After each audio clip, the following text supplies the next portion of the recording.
A service of KIBMradio.com, the Internet's home for an all old-time radio.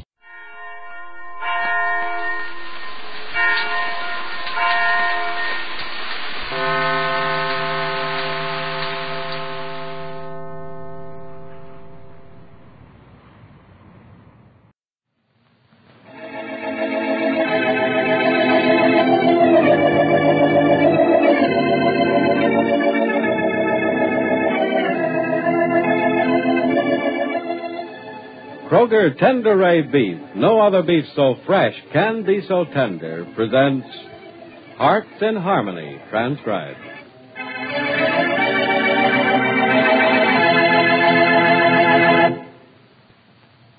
You know, ladies, I've been in the meat business for many years.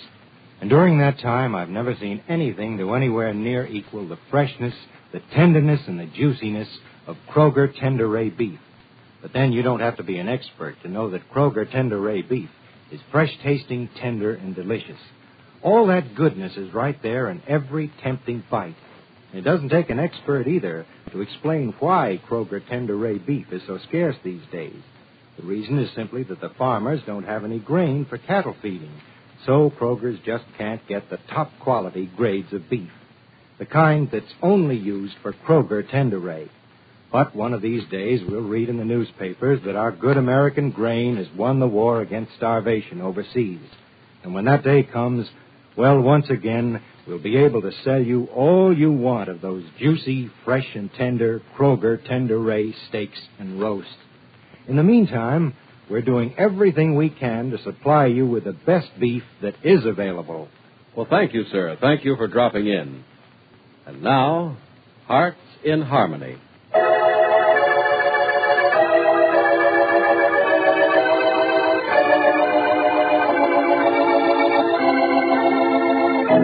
Steve Parker has received Penny's note telling him that she's resigned as head of the Rossville office of Parker Enterprises. Parker has to accept her resignation and now is on the verge of hearing even more startling news from Penny. He says, I can tell by the look on your face, Penny, that I'm not going to like this. Well, frankly, Steve, I don't like it either. But what's this all about?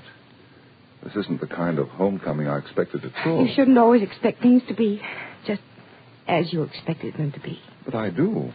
Maybe I'm spoiled. Now, you just listen to Steve Parker a minute, and he'll show you how silly you're being. Steve, please don't make things any more difficult than they are, will you? I'm not making anything difficult. You are. I come back to Rossville a free man, a wronged man. Look, Steve, you ran away from the trouble you were in.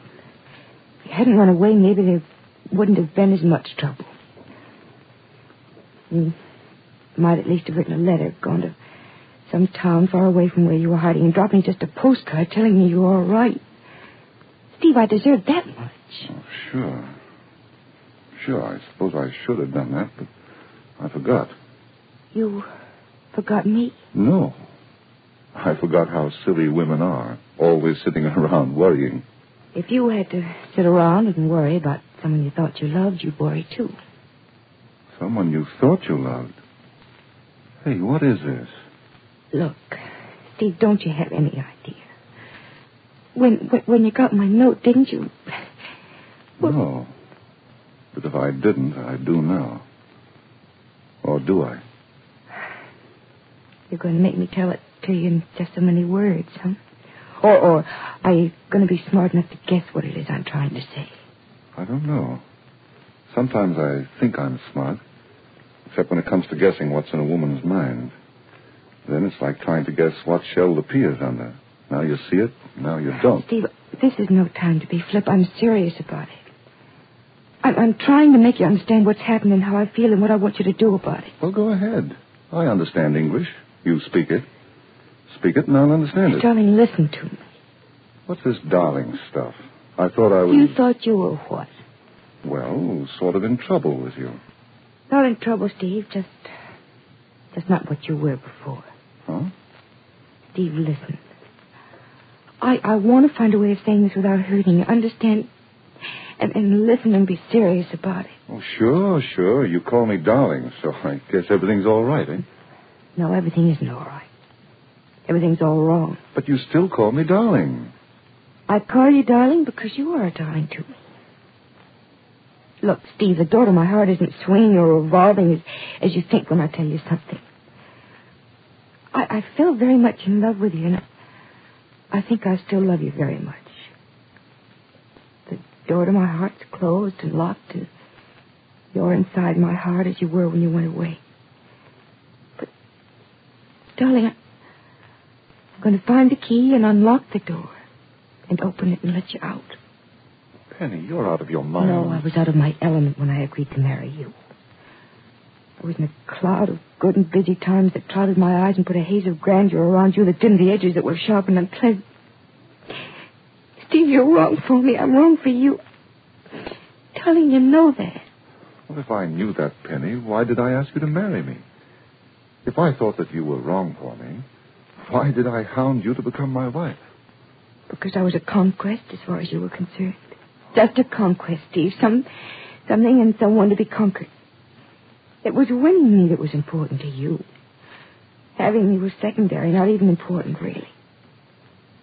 Having me had been important to you the night you had to leave town, you told me your trouble. You even asked me to go with you. What? Into hiding from the police? Steve, you knew I loved you. I thought that you loved me.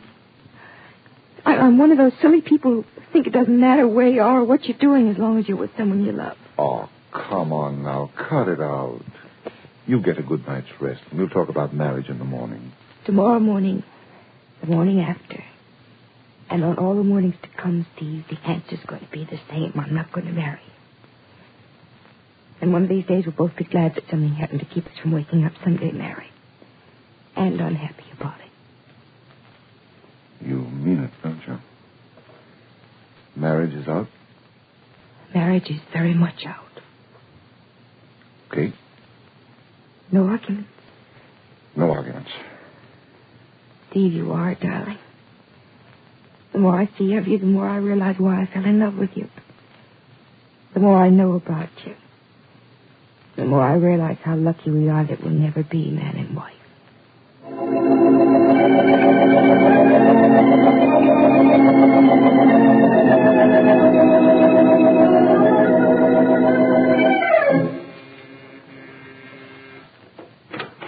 Hi, Penny. Oh, Johnny, come in. Thanks. Parker still here? No, he left more than an hour ago. Oh, sorry I missed him. I wanted to offer him my congratulations for being let off by the federal agents. Professor told me to let him go free this morning. Yeah. I think I'll tell you before you find it out from someone else. I let him go free this afternoon, Johnny. You mean you and Parker No, aren't... we're not, Johnny. It just wasn't right.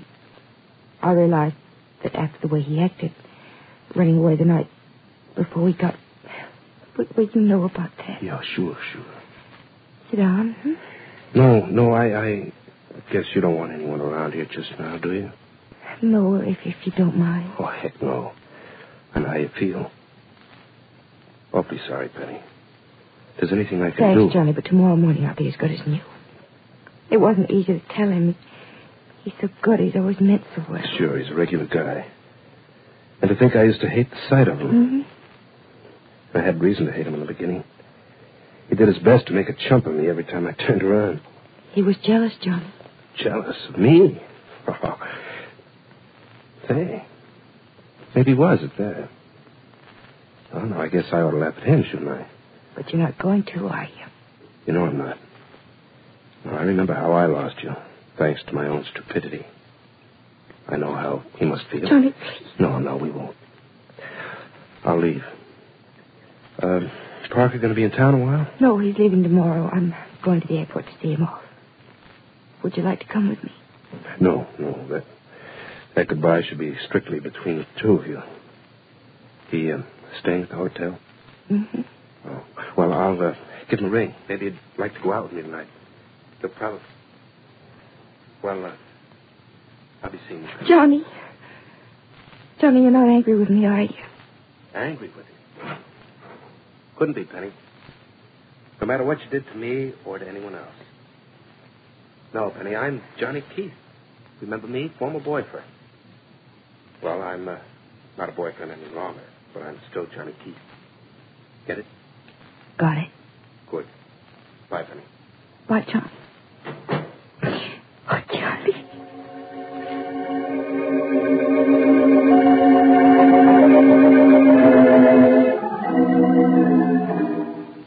Hey, Penny.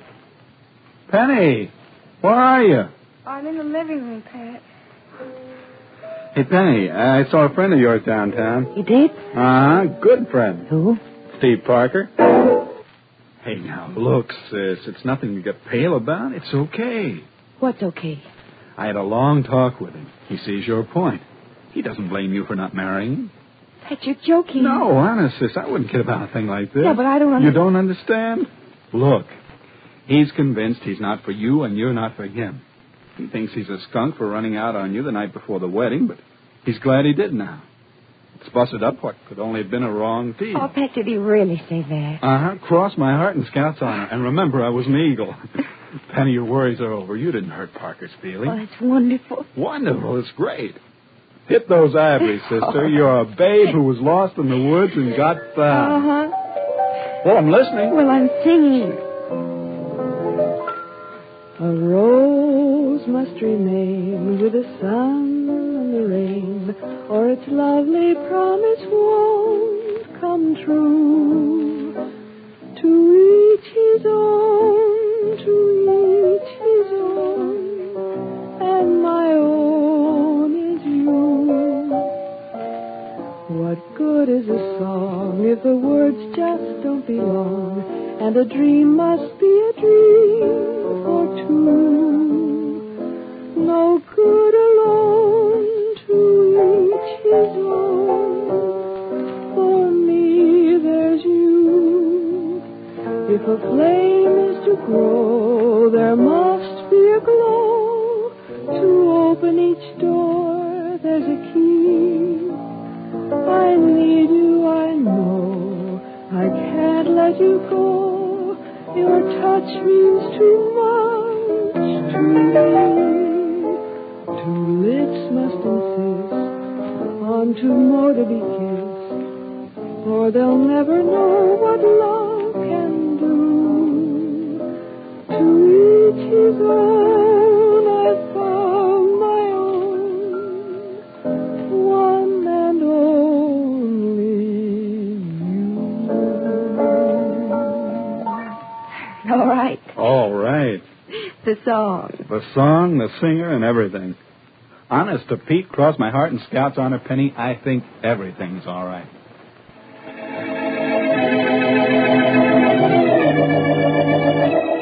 Yes, everything's all right, or seems to be. But what did Johnny Keith mean when he said, I'm still Johnny Keith? And was Pat lying about Steve's acceptance of Penny's refusal to marry him just to make Penny feel better? Is there going to be trouble from Steve? Be sure to listen to the next dramatic episode of Hearts in Harmony.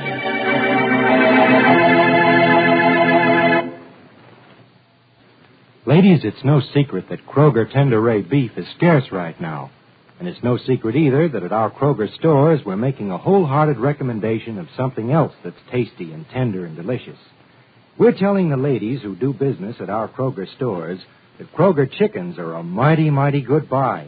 Young and plump and tender, they're honest-to-goodness, country-tasting chickens. But see these firm-fleshed birds for yourself. Stop in at your Kroger store soon. Every member of the family is certain to be delighted when you surprise them with a real country-style chicken dinner. Incidentally, we're also recommending that you purchase plenty when you're buying Kroger chickens, for your family will naturally want extra helpings. Remember to visit your Kroger store soon, won't you?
countdown for blast-off. X minus 5, 4, 3, 2, X minus 1, fire.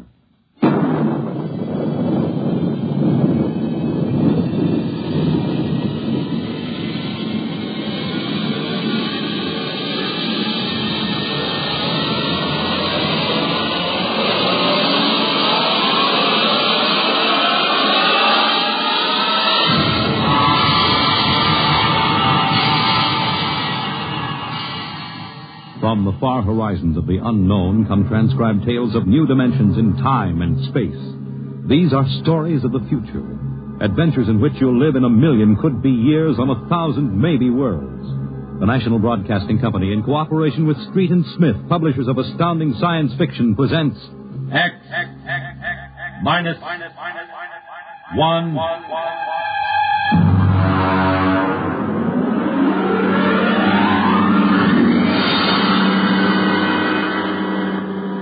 Tonight's story, Courtesy.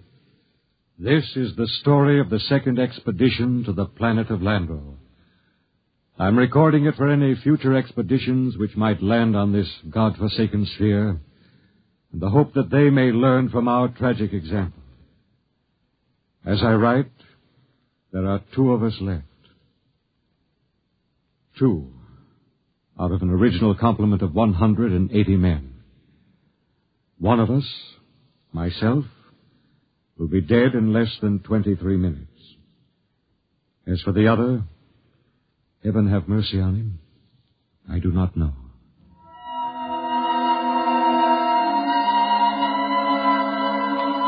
On June 3rd, 1997, less than 2 months ago, the last of our supply ships blasted off from Lando for their return to Earth. After it had gone, I remember looking out across the plain at the dead city, one of thousands that dotted this planet. It had tall, graceful buildings, atomic power systems, vacuum conveyors, all perfect, all deserted, all ominous. How had it happened? The best guess was that the plague had frightened the original inhabitants of the planet so that they'd piled into rocket ships and headed for some distant planet. I often wondered why a civilization so advanced as Landro could not find a serum to beat the plague. It had taken our Earth doctors less than 6 months to develop an immunization method. Well, maybe those aborigines back in the hills knew the answer. That strange, ugly little people who had taken to the caves the day we landed. I was thinking these things when something happened that gave me the shock of my life. Good evening, Captain. Oh, what brings you here, Doctor? It's the matter of the serum, sir. Oh, what about the serum? It's no good. No good? It's too old. 10 years too old. Didn't you examine it? Yes, I did, but, well, my eyesight has been failing lately. Are you aware, Doctor, that the last supply ship has returned to Earth? Do you know we'll have no more contact for 2 years? How long do you give us? Well, the present immunity will last a week or so. Then, without booster shots, it's just a question of time until someone picks up the plague. After that... What about the natives? They don't die from the plague? The accepted theory is that they have developed an immunity. Well, suppose they haven't developed an immunity, Doctor. Suppose they get the disease. Then they must have a treatment for it. If they don't, there would be no natives. Would you be willing to go on an expedition to the hills to find out? At this point, Captain, I'd be willing to do anything. Absolutely anything. I am truly sorry. You're sorry? Dr. Morgan, sometime when you aren't too busy, when you have a moment, I'd hate to inconvenience you. Would you mind telling me how it feels to murder 180 men? 181, including yourself.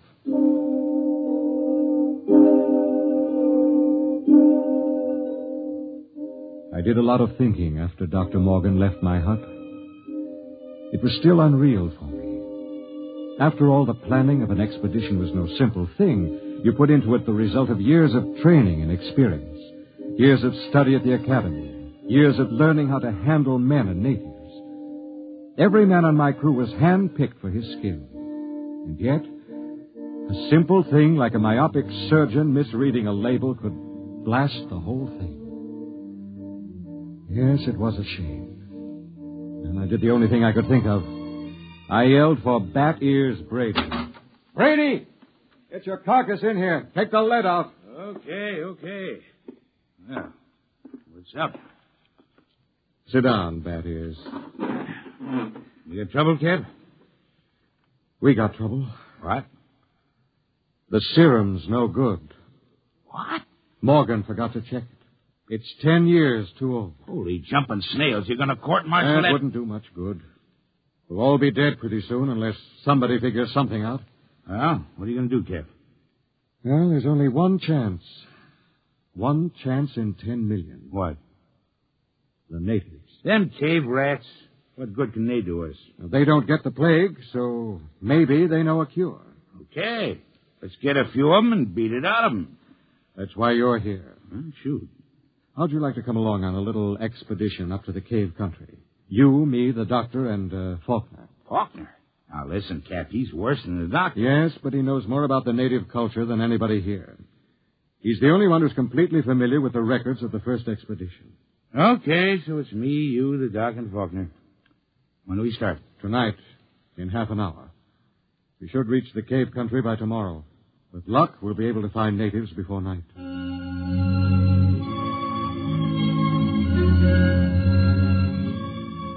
Benny Faulkner was the expedition anthropologist.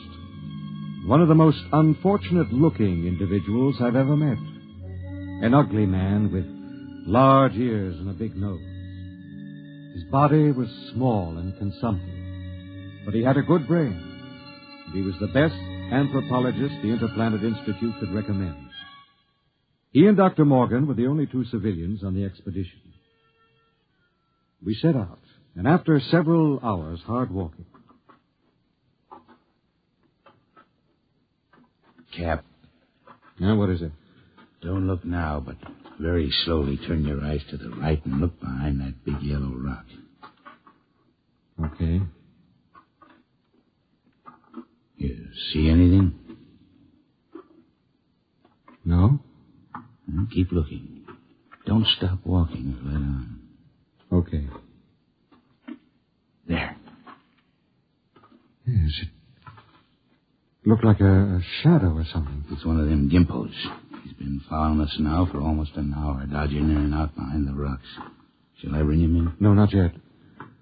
Just pretend you don't see him. Tell the others, if they notice, to show no fear. There's nothing will start these simple-minded cavemen like fear.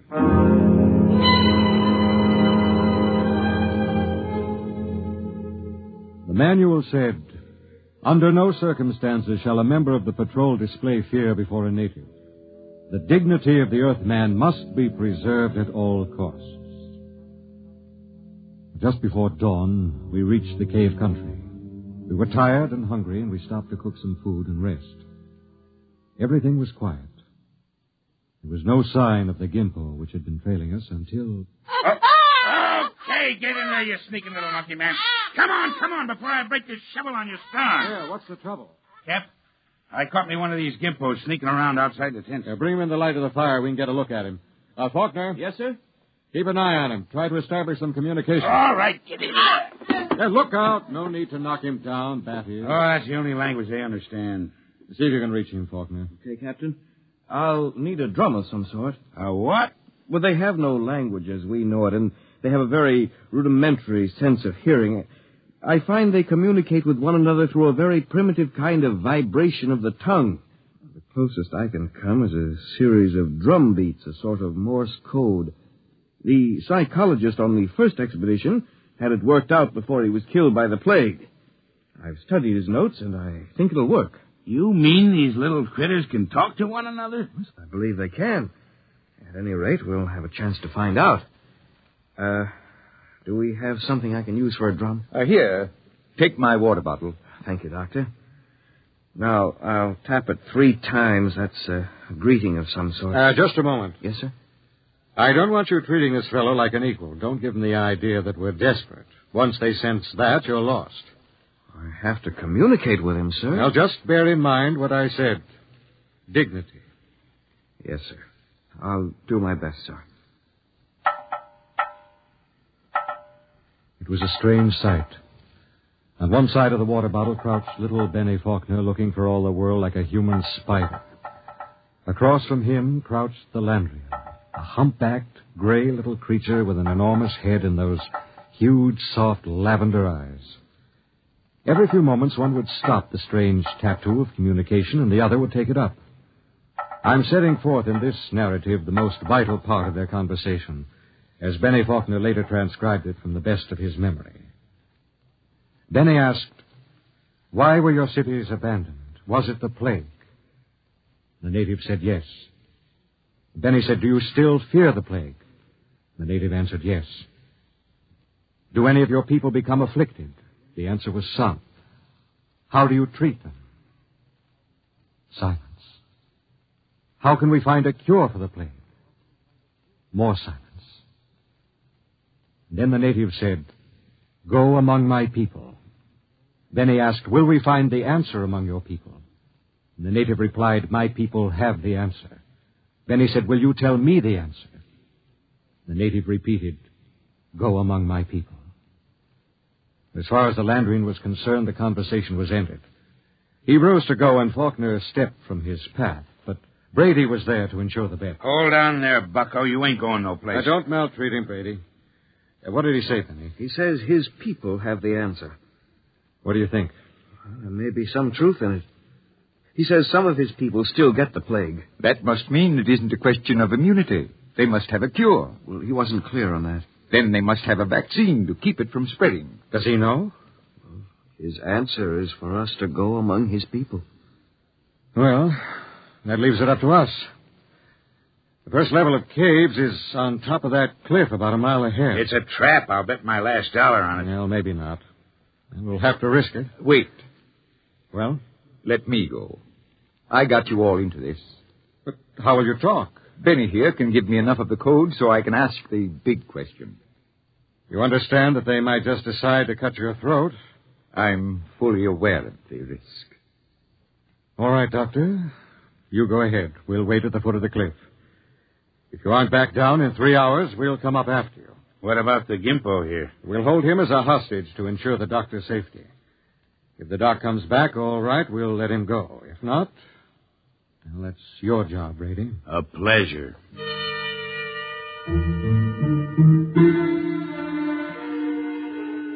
It took Dr. Morgan about an hour to pick his way up the side of the cliff to the first of the openings where the Landrians lived. He waved to us before he entered the mouth of the cave, and we waved back. Then we settled down to wait. It was a long, long wait.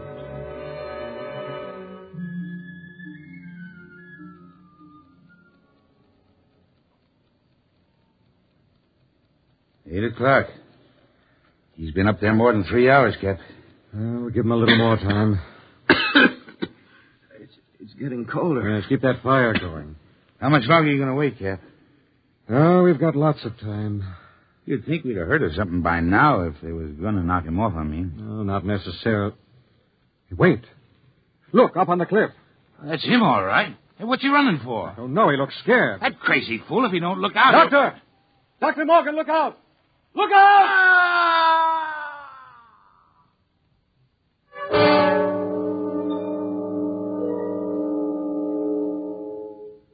We found the doctor at the foot of the cliff, crumpled and broken. There were no marks on his body, nothing except a twisted, mocking grin on his face. Oh, yes, and one other thing. Scrawled across the pad he had taken with him on which to make notes concerning the answer was a single word. The word was courtesy. We threw the paper away. The expedition was a failure, though Bat Ears claimed he'd get it out of the Gimpo if I'd let him. I nodded in agreement. Bat Ears took the little native off behind an outcropping of rock. He was back in 15 minutes, dripping with sweat. Well? Let's go, Cap. Nothing, huh? But nothing. Is he, They ain't made very good, these little gray people. They come apart too easy, so... Let's go, huh, Cap? All right. Benny... Benny, what is it? I feel kind of sick. All of a sudden, in the back of my head, a dull kind of pain. Let me see your tongue. Come on, give him a hand, Bat Ears. We've got to get him back to camp. What is it? I'm not sure, but that blackness on the tongue and the headache, it could be the plague.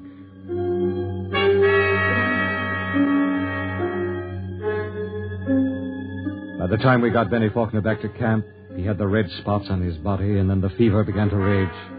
It was the plague, no mistake about it. Before morning, Collins, the supply sergeant, had it. Then it was Peabody. After that, the men went down like 10 pins. Then one morning, Bat Ears Brady dragged himself into my tent and sat down. The lines in his face told me the end was coming pretty fast. Sit down, Brady.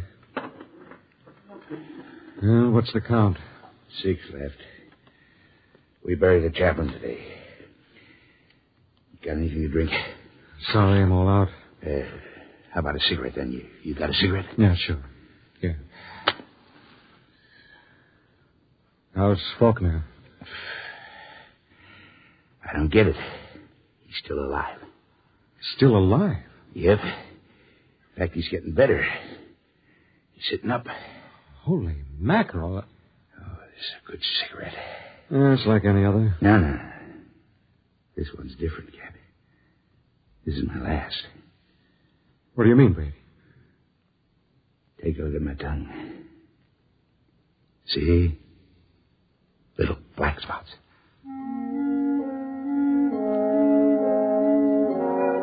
Somehow I managed to get him into bed.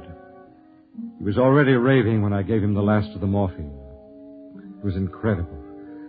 Big, brawling, Bat Ears Brady, a tower of strength, lying sick and whimpering on a cot. When he died, I went out on the moors to think. The sun was a dull red glow. Cold breeze whipped up. But somehow I couldn't forget Faulkner. Why should Faulkner recover from a plague from which no man has ever recovered? Surely there must be a reason. Nothing happened without a reason. I turned and went back to see Benny Faulkner. Hello, Captain. Hello, Benny. How are you? Pretty good. I got up and walked a couple of steps today. How goes it? Brady's gone. Oh. I just buried him. Listen, Benny, there must be some reason why... Well, there's nothing strange about me, nothing different from any other man. There must be. You survived the virus. Oh. Benny, I want you to tell me everything you know about yourself, everything you can remember. Because somewhere in your makeup is some little thing that makes the difference.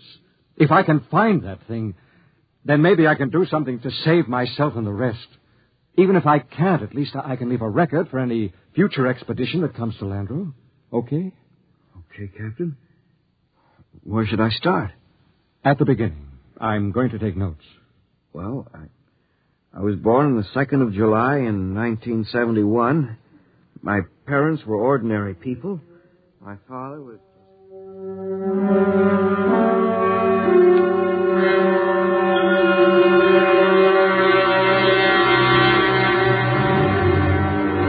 Look, Captain, I've told you everything I can remember. 3 days now you've gone over me, pawed me, questioned me. What else can I tell you? Benny, let's go over that last part once again.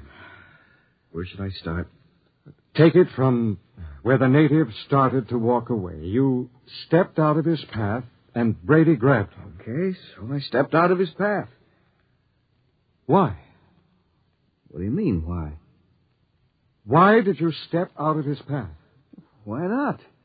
Courtesy, I guess. What's the matter? Courtesy. That's the word that Dr. Morgan had scrawled in his notebook. Well, I don't see that. I don't either. Tell me, Benny, why should you want to be courteous to a native? Why not? What about maintaining your own dignity? Are you talking about dignity or arrogance? I don't know.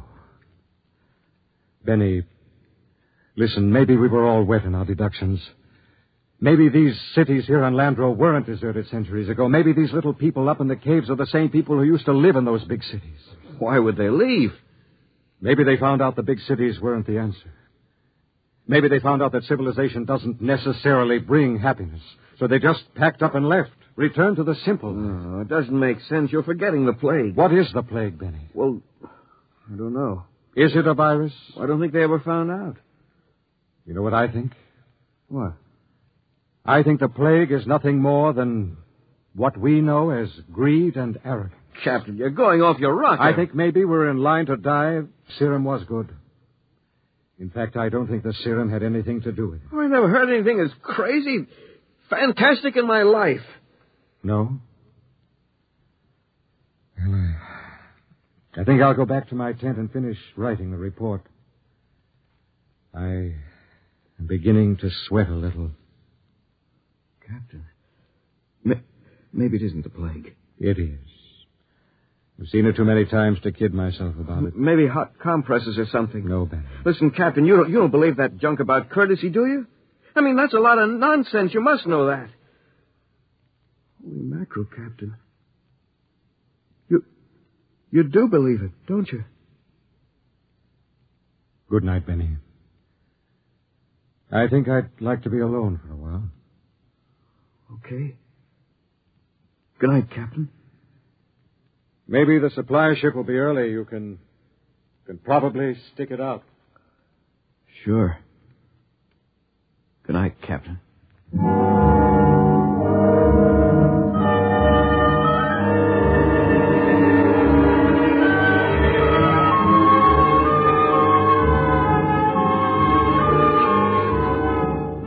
And this concludes my report.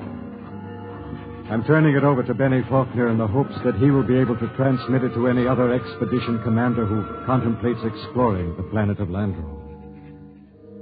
The fever is beginning to mount now. My hands tremble as I write. The end should not be far off. There's little question in my mind as to what it'll be. You see, I didn't have a chance. I stepped out of no paths. I showed no courtesy.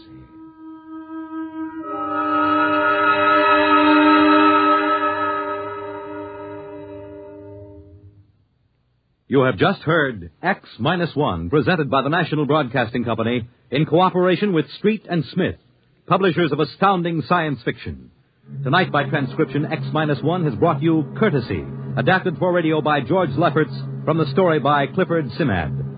Featured in the cast were Brett Morrison as Captain Ira Warren, Arnold Robertson as Battiers Brady, Edwin Jerome as Dr. Morgan, and Bill Griffiths as Benny Faulkner. Your announcer, Fred Collins. X-1 was directed by Ken McGregor and is an NBC Radio Network production.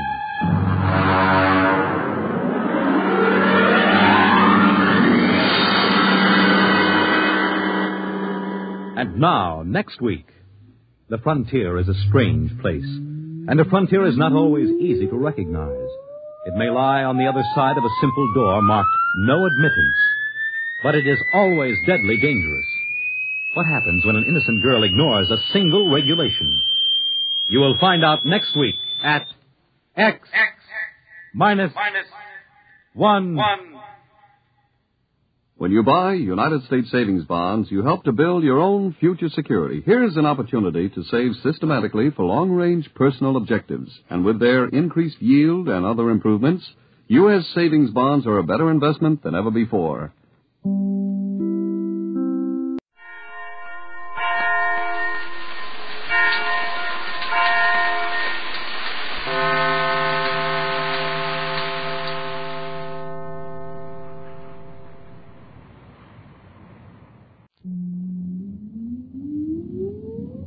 Countdown for blast off. X-5, 4, 3, 2, X-1, fire.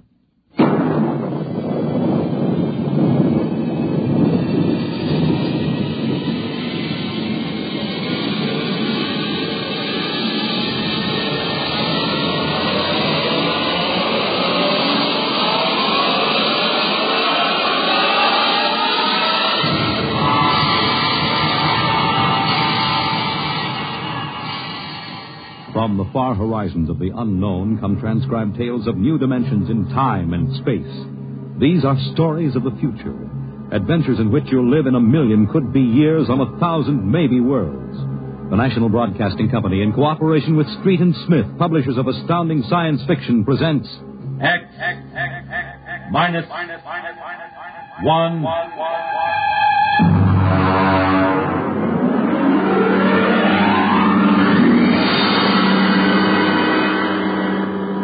Tonight's story, Cold Equations. There is no margin of safety along the rim of a frontier. There can't be any until the way is made for those who come later. Until then, the penalty for mistakes is a grim one. The laws of physical nature operate with irrevocable certainty, with no room for mercy, kindness, or sentimentality. In space, life becomes a cold equation, and the equal sign is often followed by death. I know. I'm the pilot of an EDS.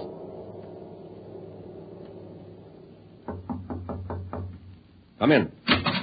You sent for me, Commander? Yes. Sit down, Barton.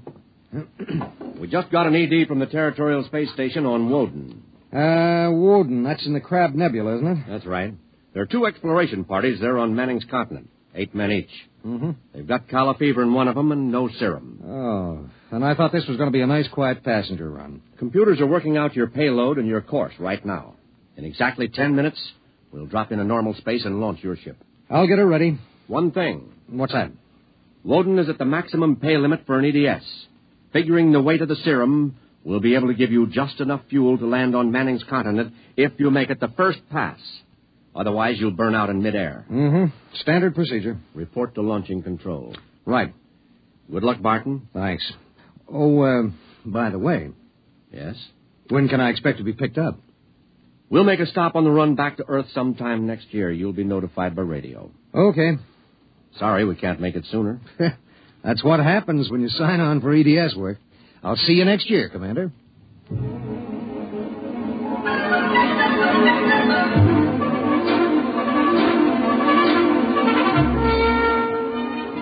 Down in the belly of the Stardust, the crew was working like beavers to get the EDS, the emergency dispatch ship, ready. Mechanics and technicians were swarming all over the place. Girls in inspectors' uniforms were checking the gauges in the supply cabinet. 9 minutes later, the exact course was in the computer. The serum was stowed in my supply cabinet closet, and little EDS 4G3 was ready to be born into space. Barton? Yes, sir. 30 seconds to blast off. All set? All set. I'm turning you over to traffic. Ready. Traffic control. Come in, EDS 4G3. Ready. 20 seconds. Lock open. 15 seconds. Space drive on. Space drive on.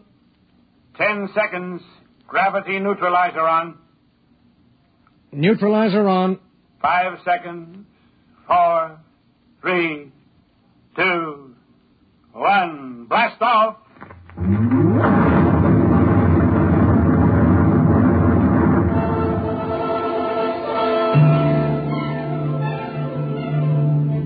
I don't remember how long it was afterwards that I first noticed something wrong. Maybe an hour, maybe 2. There was nothing to show it except the needle and the heat gauge. It was on 0 when we left the Stardust, and now I noticed that it had crept up toward the 30 mark. That meant something inside the ship was radiating heat. That something was in the supply closet, and it was alive.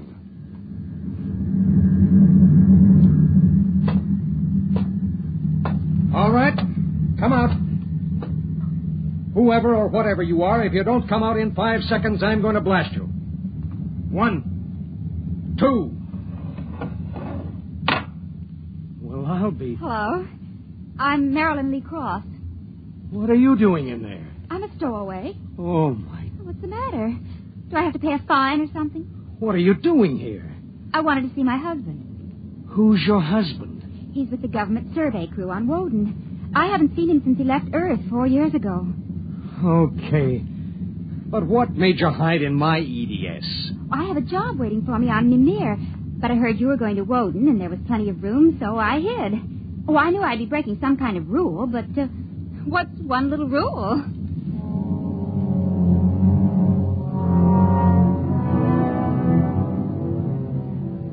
What's one little rule?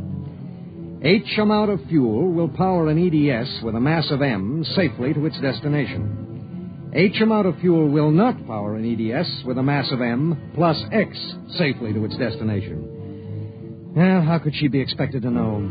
She was 5'2" with brown curly hair and the faint, sweet smell of perfume. She was 5'2" and she smelled like apple blossoms. And her name was X in an equation that would have to be balanced.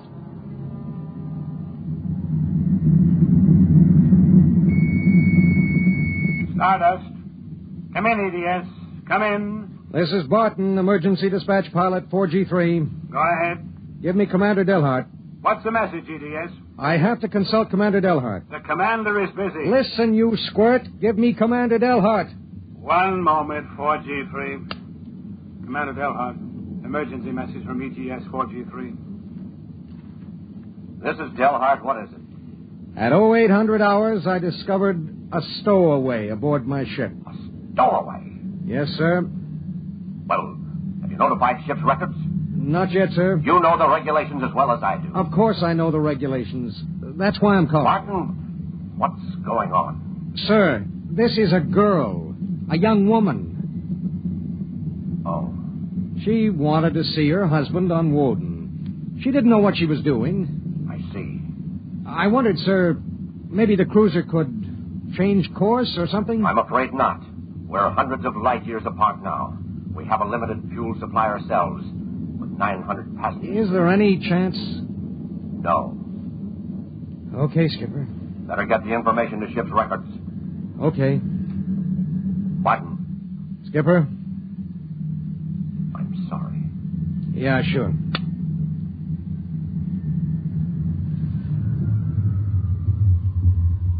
You cut our acceleration, didn't you?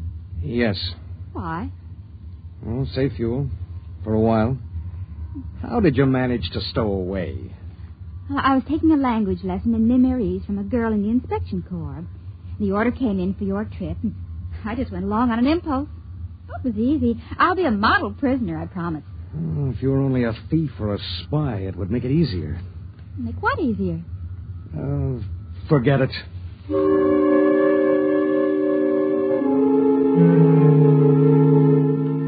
Why couldn't she have been somebody with some ulterior motive, a fugitive, hoping to lose himself in a raw new world, a crackpot with a mission? Why did she have to be a woman? A beautiful, kind, trusting woman?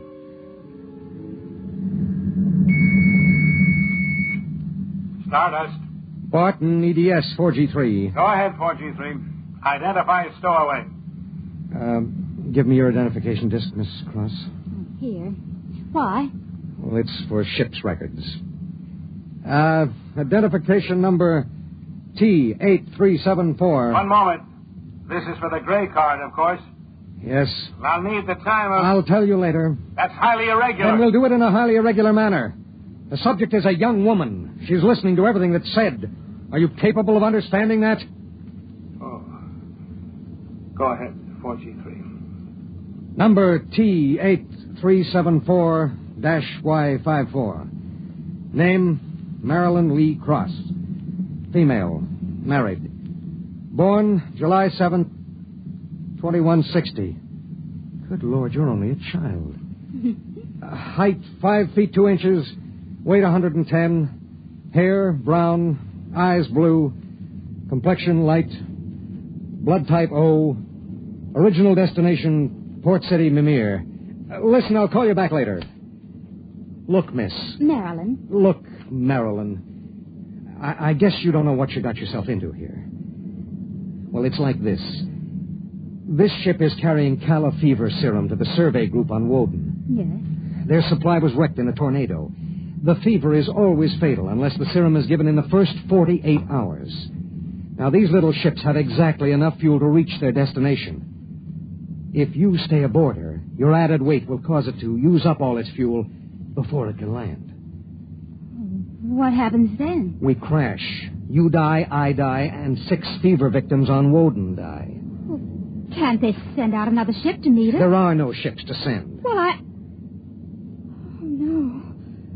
Oh, no, you couldn't do that. That's how it has to be. But that's crazy. I haven't done anything. I haven't hurt anybody. I'm sorry. I should have told you before, but I wanted to make sure there was no other way. You mean it? You're going to make me leave this ship? That's how it is. But I'll die. I'll explode. I'll be like those horrible pictures about... Try to understand. I do understand. You're going to kill me, and I didn't do anything. I know you didn't. That has nothing to do with it. It has everything to do with it. Nobody just dies like that for no reason. Oh, listen. Maybe there are other cruisers. Cruisers you don't know about. Maybe the radio. Maybe it... Now, listen to me. It's different here. Different from anything you've ever known. On Woden, there are 16 men. 16 men on an entire world. They're fighting. Fighting an alien environment. The environment fights back. You can only make a mistake once. And I made a mistake. Yes. There's no hope. Absolutely none. You'll have to be put out of the ship.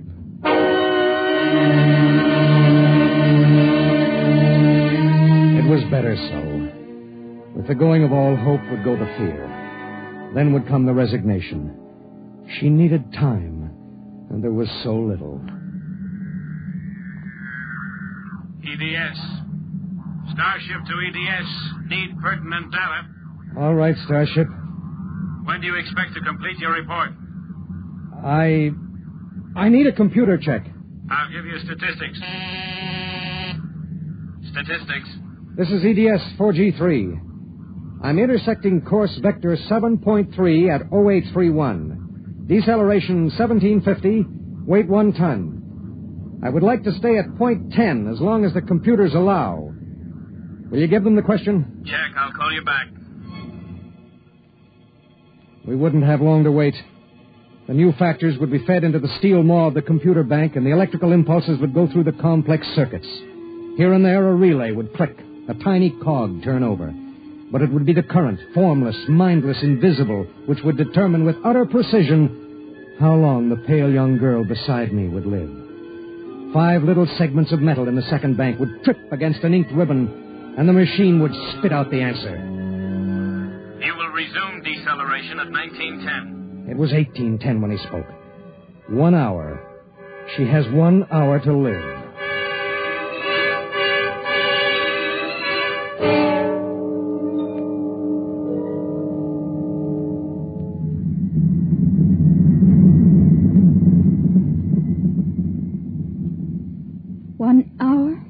That's it. All I did was hide in a closet. And now you tell me I have to die. I don't believe it. You might as well get used to it. If this happened back on Earth, 1,000 ships would fill the sky. The whole world would know about it. They'd do everything to save me. This isn't Earth. It was such a big dream. Jerry and I separated almost 5 years ago. We were too young. And I was going to see him to try to make everything all right again. Are you married? I was. Oh? She ran off with some guy in the weather service. Do you still think about it? I don't let myself. Where is she? Back on Earth. Look, if you don't mind, I'd just as soon talk about something else. Okay. What do you do when you've got an hour to live? What do you talk about? What's Jerry like? Jerry? Oh, he's a funny guy. When he found out, I mean about the other fella, he didn't get mad. He cried. That was all he felt, sadness. So you walked all over him? Well, I thought I wanted him to get mad at me, to be jealous. And now? I've been thinking about him for 5 years. So when I heard the ship was bound for Woden and I knew Jerry was there, I stowed away. I didn't know about the fuel. I didn't know this would happen to me. She had violated a man-made law that said keep out. The penalty was not of man's making or desire. It was not a penalty men could revoke. H amount of fuel will power an EDS with a mass of M safely to its destination. The time was 18:30. 40 minutes. It was beginning to get me. A space frontier is a rough place, and I'd seen 100 men die since I left Earth. But this was different.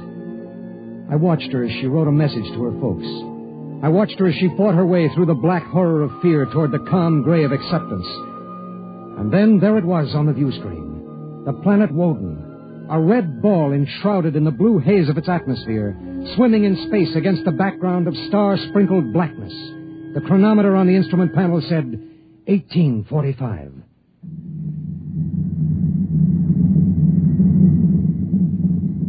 Listen, we're in radio range of Woden now. I mean, would you want me to try to contact your husband? Jerry? It'd mean he would know you're going to die. There'd be nothing anyone can do. Yes. I would like to talk to him. Do you think we can? Well, the planet is turning. If his group is on the side facing us, we might be able to reach him. We'll try. All right. Hello. Hello, Woden. EDS to Government Survey Group. Can you hear me? Come in, Woden. They may not be monitoring. Hello. Hello. Hello. Identify yourself, please. This is Government Survey Group 1 on Planet Woden. This is John Barton, EDS pilot. You have the serum? Yes. How bad is it? 1 man died last night. 6 have the fever. How long will it take to... I start deceleration at 1910 hours. I should be able to land at 1930. Thank God. Look, do you have a Gerald Cross in charge of the group? Commander Cross? Yes, we do. Would I speak to him? He isn't here. He's out with the survey team. Well, when do you expect him? Can't say. How do you read me? How much time do we have left for communication? Less than 15 minutes. All right. If Commander Cross comes back before we lose radio contact, will you have him buzz me? It's important. Okay, EDS. I'll keep the set open. Check.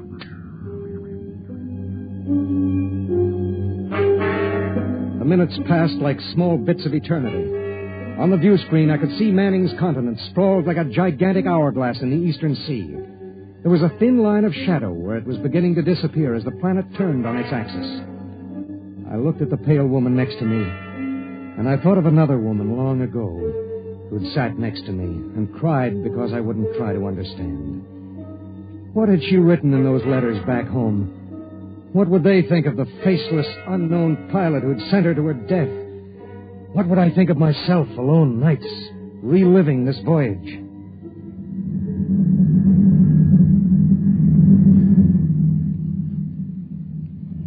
Cold, isn't it? I'll turn up the thermostat. Nothing from Jerry? We have about 2 minutes of radio contact left. Maybe it's better. I mean, suppose it were you and your wife tried to call you. How would you feel? I don't know. Do you ever hear from her? I got a letter about a year ago. I tore it up. That was foolish. Yeah, it was. Life is so terribly short to be wandering around alone. Well, Wait a second, we're getting something. How much time before I have to leave the ship? About 10 minutes. Hello, EDS. Hello, EDS. Come in. Come in. EDS. This is Woden. I have Commander Cross. All right, go ahead. Hello. This is Commander Cross. Jerry Cross? Yes. I have someone for you. Go ahead. Hello. Jerry? Hello?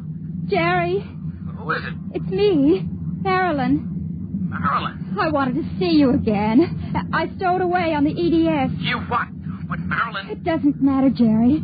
All that matters is that I can tell you all the things I've kept inside for so long. Jerry, I want you to know I've never forgotten. Oh, it's been so many years. I can't believe it. I thought I'd see you again, but now I can't. Jerry, you don't hate me, do you?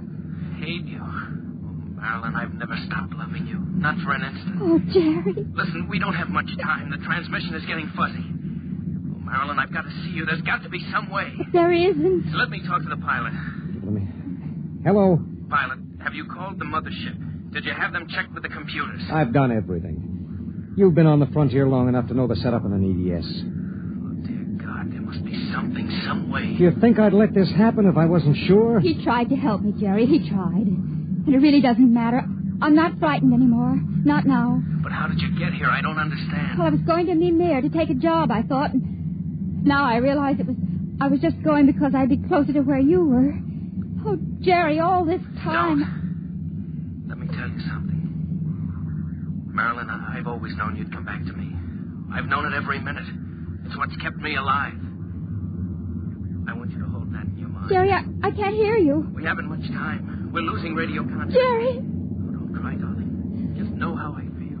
I do. It's fading. There are so many things to say. Jerry, if you can still hear me, maybe I'll come to see you again. Maybe I'll come to you in your dreams, or be the touch of a breeze, or one of those golden-winged little birds singing my silly head off. Maybe I'll be nothing you can see or hear, but you'll know I'm there. Think of me like that, Jerry. Goodbye. Goodbye, my darling. She sat motionless in the hush that followed. And then she looked at me. Now? Now. I pulled down the black lever, and the inner door of the lock slid open. She walked with her head up and the brown curls brushing her shoulders. I let her do it alone. She stepped into the lock and turned to face me, and I could see the pulse in her throat. I'm ready. I pulled the red lever, and there was a slight waver as the air gushed out. I thought I sensed a bump, as if something had bumped the outer door. And then there was nothing. The white hand of the closet temperature control was back at 0. A cold equation had been balanced, and I was alone in the ship.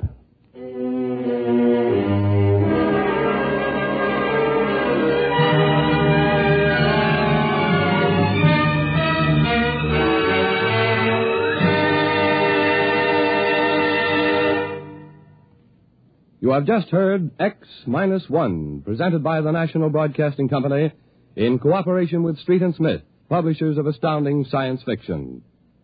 Tonight, by transcription, X-1 has brought you Cold Equations, written by Tom Godwin and adapted for radio by George Lefferts. Featured in the cast were Court Benson as Barton, Jay Meredith as Marilyn, Milo Bolton as Commander Delhart, Bob Hastings as Jerry Cross, Jack Arthur as Traffic Control Officer, and Walter Kinsella as the Woden Monitor. Your announcer, Bill Riffey. X-1 was directed by Ken McGregor and is an NBC Radio Network production.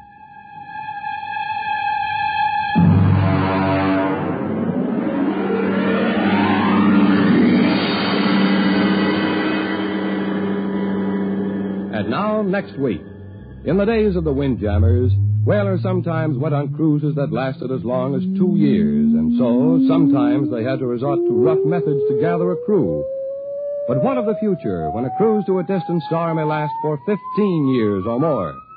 We hear of such a voyage next week on X minus 1.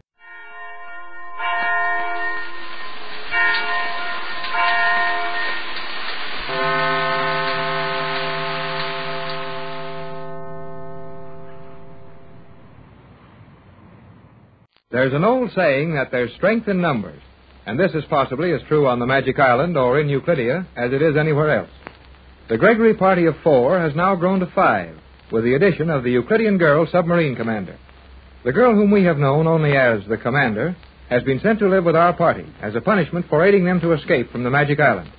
She's a very lovely and clever young person and will be known from this time on as Elaine Raleigh. In the living quarters set aside for Mrs. Gregory and her loyal friends, Joan and her mother are fitting one of Mrs. Gregory's dresses on Elaine, while Jerry and the captain are out trying to get a little more information on their position.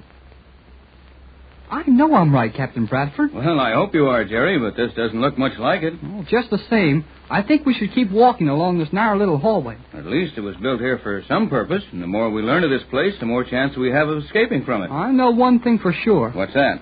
Nobody can hear us talking in this tunnel. How are you so sure of that? Well, the commander told me so. Elaine? Yep, that's right. I've called her the commander so long that it's hard to remember to call her anything else. So Elaine is sure a swell name. It is a pretty name, Jerry, and Elaine is a very attractive girl. You bet she is.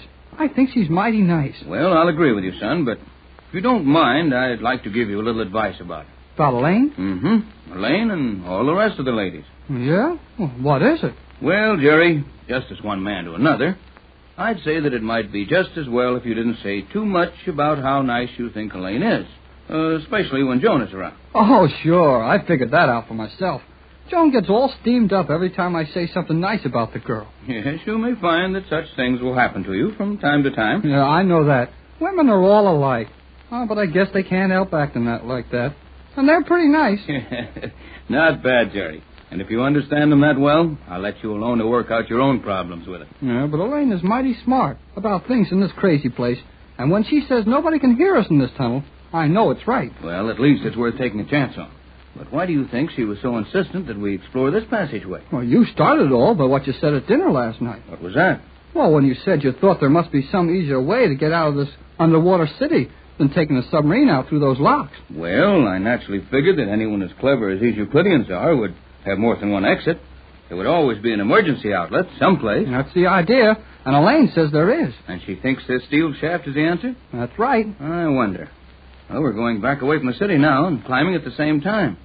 I'd say this was very near that elevator shaft we came down from the island to the underwater city. That's what I think. I've got an idea, Tex. Well, it may be crazy, but I wish you'd listen to it. Well, right ahead, Jerry. Ideas aren't so plentiful that we can afford to waste any of them. Well, that universal solvent of yours, that's the only thing we've got that's better than anything the Euclideans have, isn't it? Yes, I expect that's right. And the only way you can use that is to have it where you can turn it loose or pour it out or spill it or let it run down on something? That's right. Our only real hope to use my solvent as a threat when we try to capture this place is to find the highest point in the city, suspend a quantity of the solvent there, and threaten to release it and destroy the city.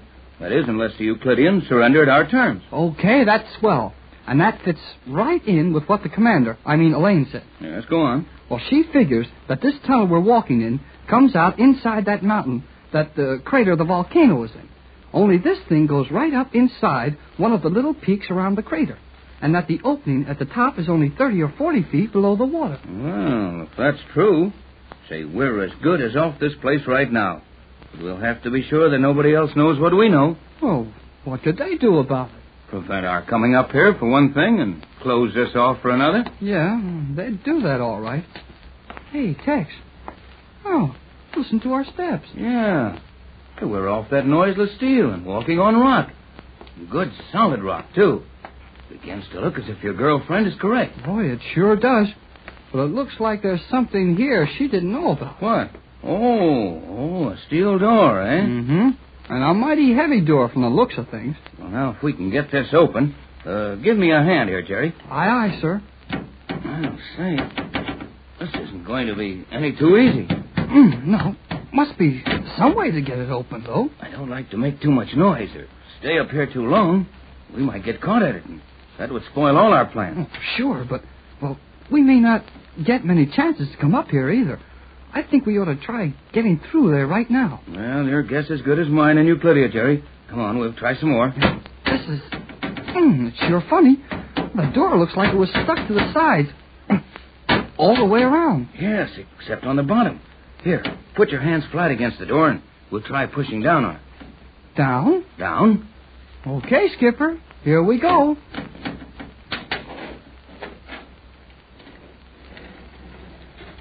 Hey, it's moving, Tex.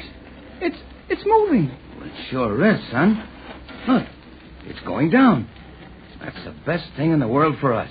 Why? Why is it? Well, I'd say there's only one reason for a door to open down. There isn't room for it to open up. And that can mean only one thing. There isn't room for it to open up because we're too near the top of this mountain. Or whatever we're inside of. Gee, Tex, look into that room. Yes. Not only into the room, but look through the room. Come on. Wait, hold it, Jerry. Wait till this door is all the way down into the floor. You might get hurt if you start in there now. Okay. Boy, that's something to see, isn't it? It certainly is. Look, that room is made of transparent steel. And it's mighty near the surface of the water. Why, it must be. Yep. Why, the water's light enough that you can see all around in the room.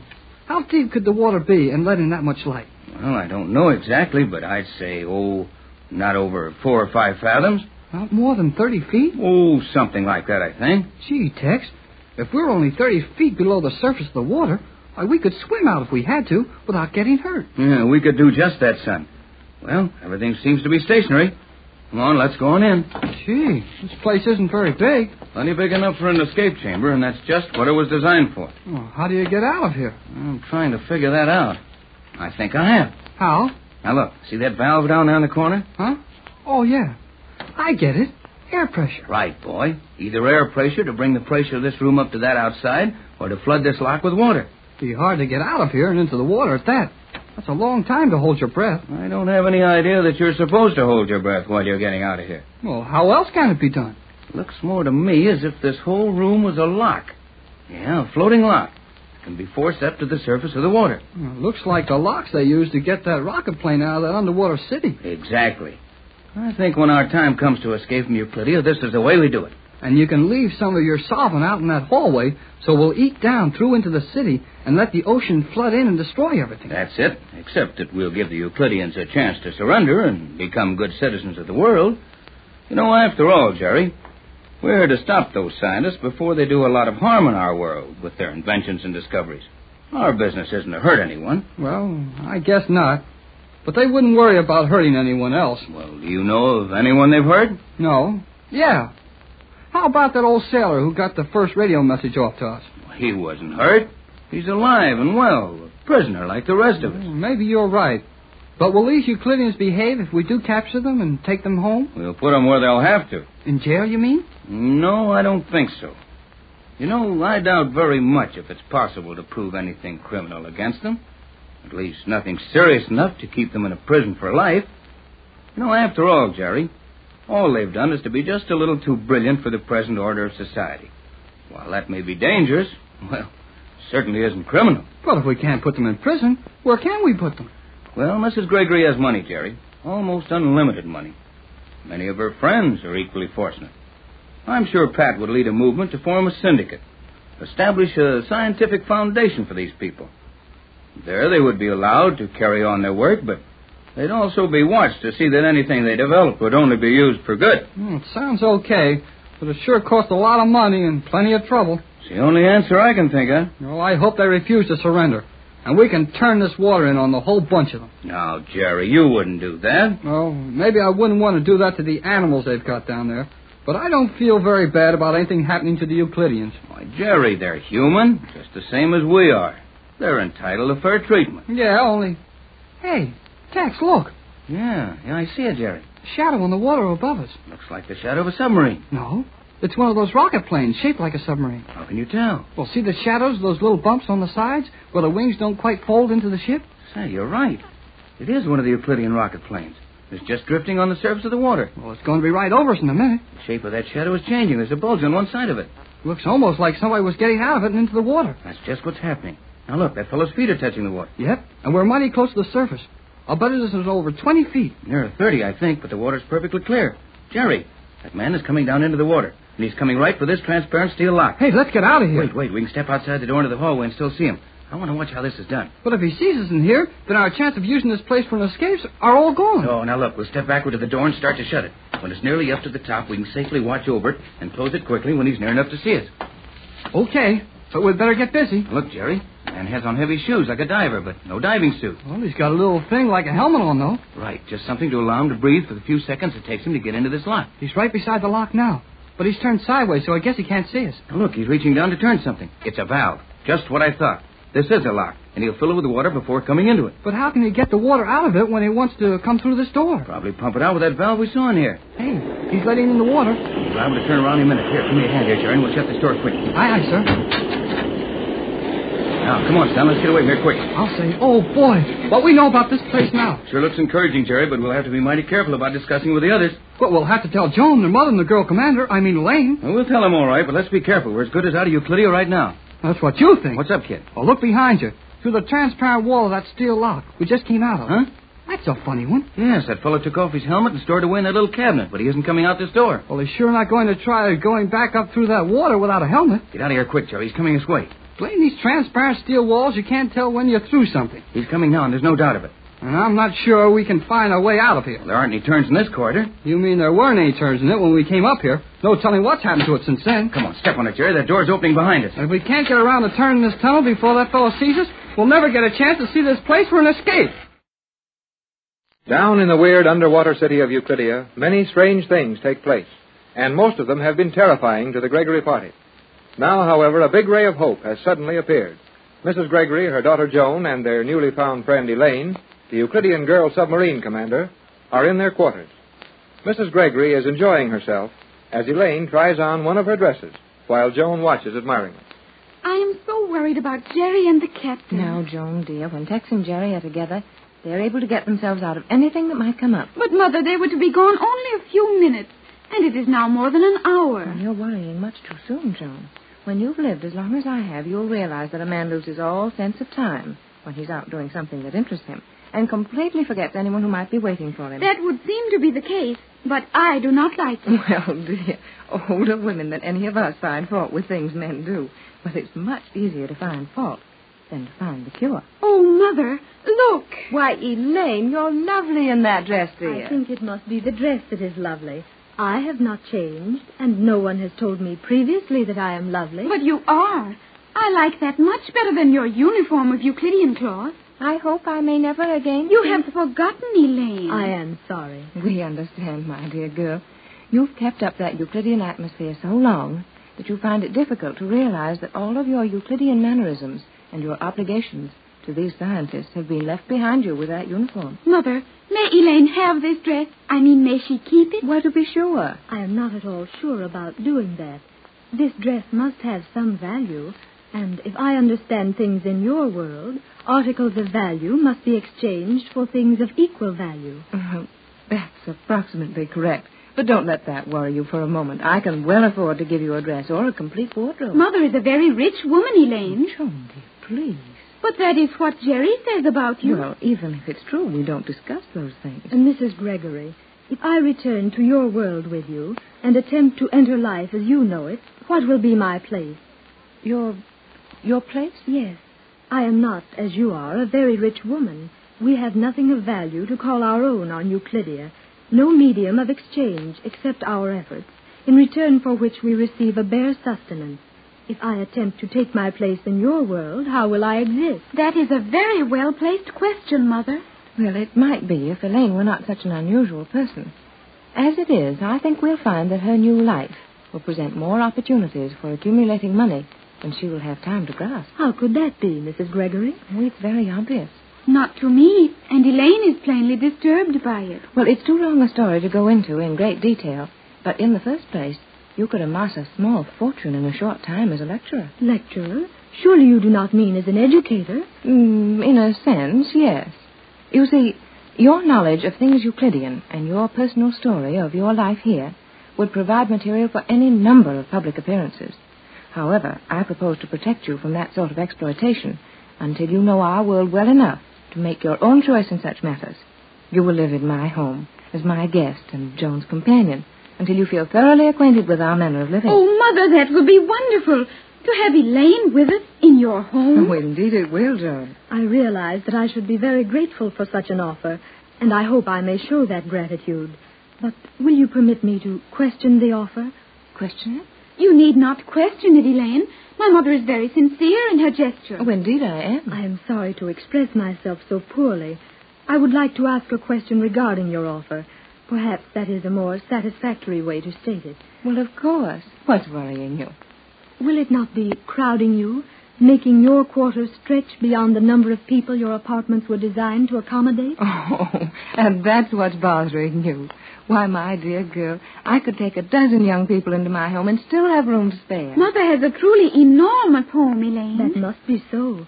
And Jerry is quite possibly correct when he says that you are a very rich woman. Well, perhaps he is. But let's forget that for the moment and get back to the matter of your appearance. You think that I will present a proper appearance? And more. Indeed you will. I wish Jerry were here. He has a number of expressions which are very poor English and sound silly, yet are quite valuable. Jerry could tell you in a few slang phrases just how acceptable your appearance is.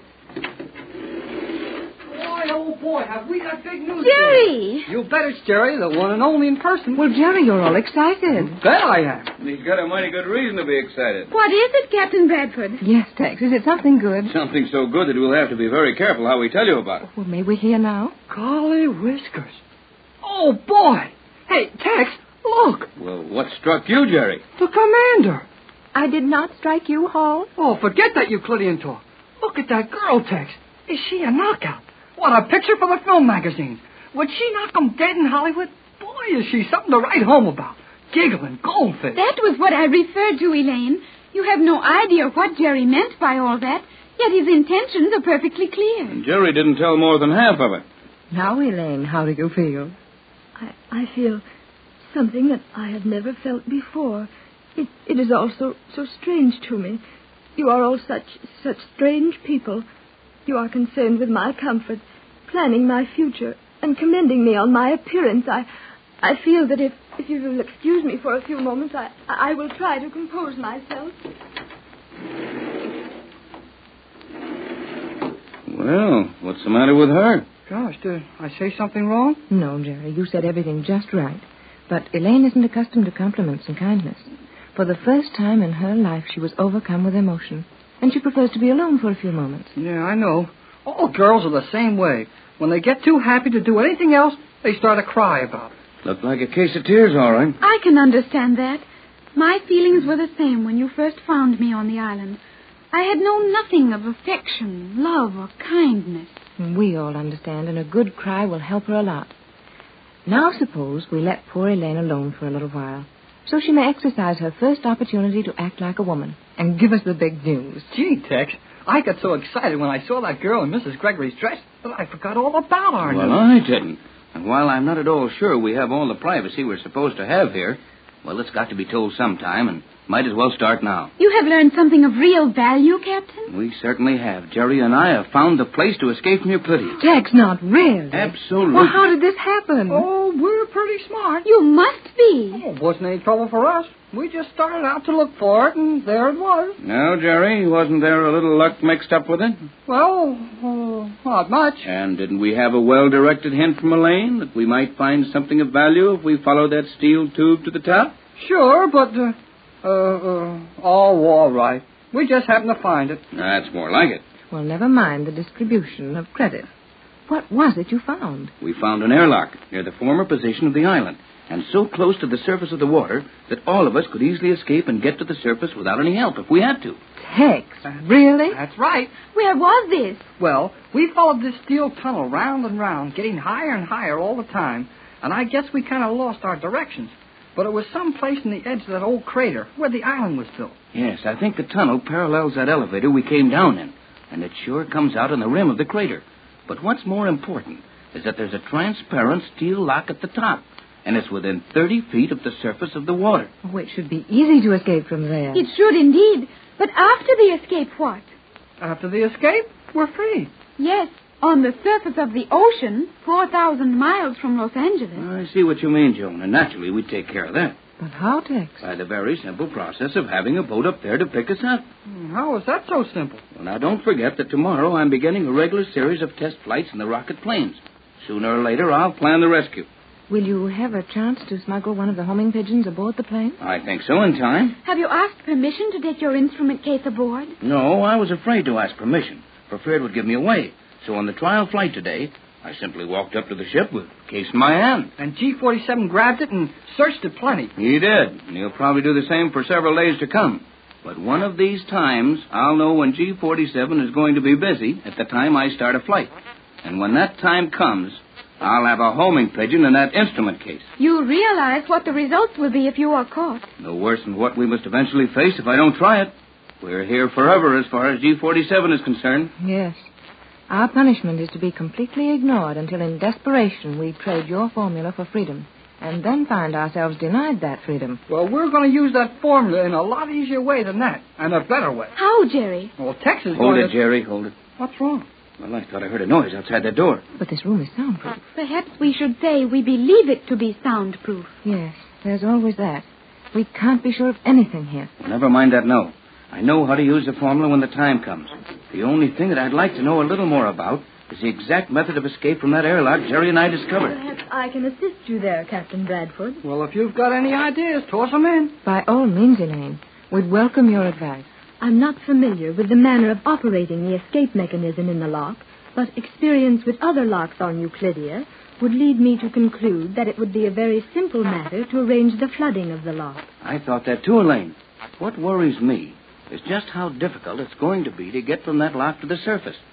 With a number of us getting out at the same time, the last one out is going to have a long stretch without breathing. I'm sure we'll never have the chance to get any special equipment up there without being seen. Yeah, it's always so easy until it gets hard. That is not a serious problem. Every Euclidean has been instructed in the use of that escape lock in the event of an emergency, such as the flooding of the city. We have never searched for them, but somewhere in the wall panels of that steel room, and probably easily located, are a number of small air helmets, sufficient to sustain life underwater for several hundred seconds. Hooray! That's the answer, Tex. It certainly is. And our future is brighter than it has been for some time. It's positively rosy, Joan. Yeah, but how long will it be before you can get a message out for help? That all depends on how long it takes me to get a rocket plane over Los Angeles with a homing pigeon aboard. Any other means of communication is impossible. You plan to smuggle a pigeon aboard in your instrument case? Yes. Excellent. But would it not be wise to carry 2 pigeons in the event one of them is discovered? Oh, sure, but if one is hard to hide, why try to make it 2? You will carry your individual emergency tank of oxygen on each flight, will you not, Captain? Yes, each man on the rocket plane will have one. I insisted on that after our last flight nearly ended in disaster. Precisely. And if you are willing to risk the danger of being without that oxygen, I can show you how to remove the end of the tank. And in that tank, on your important flight, you will have the second homing.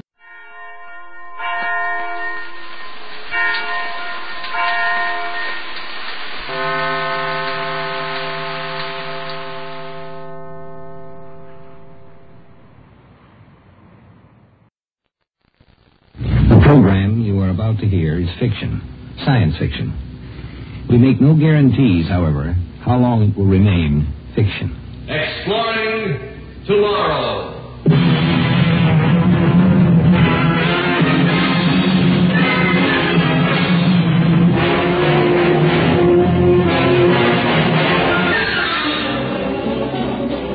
And now here is your guide to these adventures of the mind, the editor of Astounding Science Fiction magazine, John Campbell, Jr.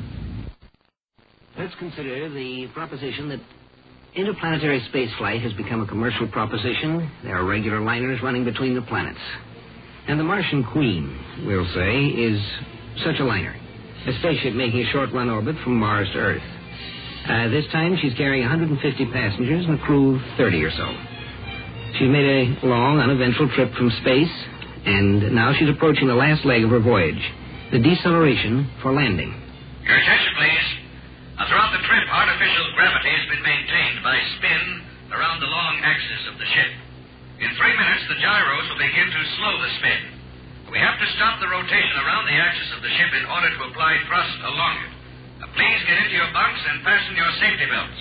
At the appointed time, gyros cut in, slowing the spin on the ship. When the rotation had stopped, the skipper of the Martian Queen and his navigator were ready to begin the actual landing. How's our course, Captain? Dead on, Captain Deering. We're approaching Earth a little over 60 miles per second. I need to land at this speed. How much time do we have? 15 seconds.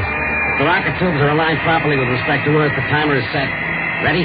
Strapped in and ready. Keep her on automatic till the last 5,000 feet. I'll bring her down from there manually. Right, sir. There she goes.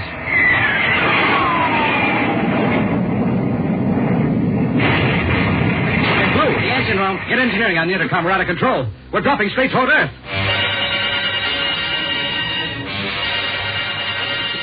The Martian Queen had been heading towards White Sands Spaceport. And as a matter of course, the radar teams at White Sands had been alerted to the landing. They had the ship pinpointed in their screens, and when the Martian Queen stopped decelerating, they knew there was something wrong. The major in charge of Control Tower 1 put in a fast emergency call to the commanding officer of White Sands Spaceport. General Stanley speaking. What's that, Major? The Martian Queen.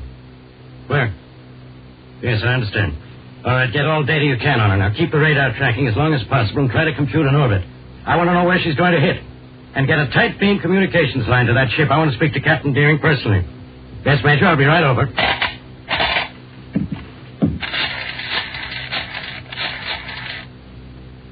Sergeant, get my Jeep out in front fast. We're going to control Tower 1. I'll be ready to gun it. This is a Class AAA emergency.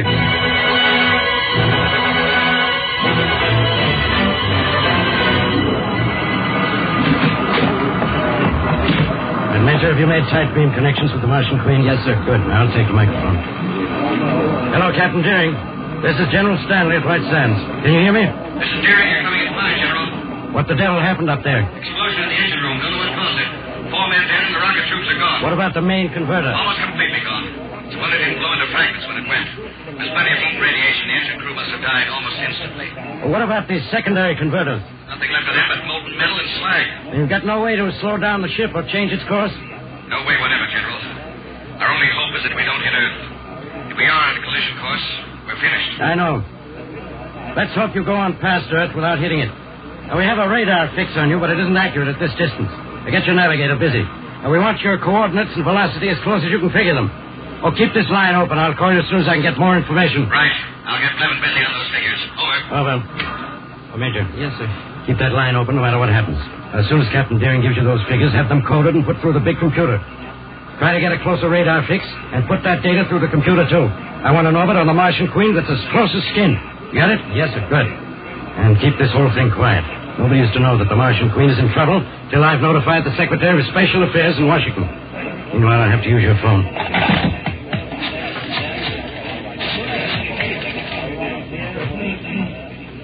Operator, this is Major General Stanley. I want to put in a person-to-person emergency call to the Secretary of Special Affairs, Washington, D.C. Call me back as soon as he's on the line. There are lives at stake.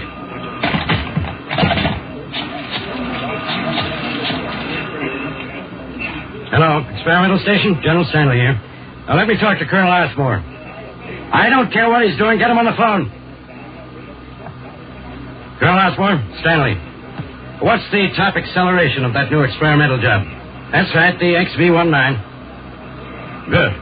I want you to have it loaded, primed, and ready to go within 10 minutes. Emergency. I'll say it's an emergency. I want you to move faster than you've ever moved before. I want the XV-19 rocket out on the launching pad and ready within 10 minutes. Now, that's an order. And keep this under your hat. If a word of this leaks out or if that ship isn't ready to go on time, I'll see to it that you never wear those birds on your shoulder again. Now, is that clear? Good. Keep your line open for further orders.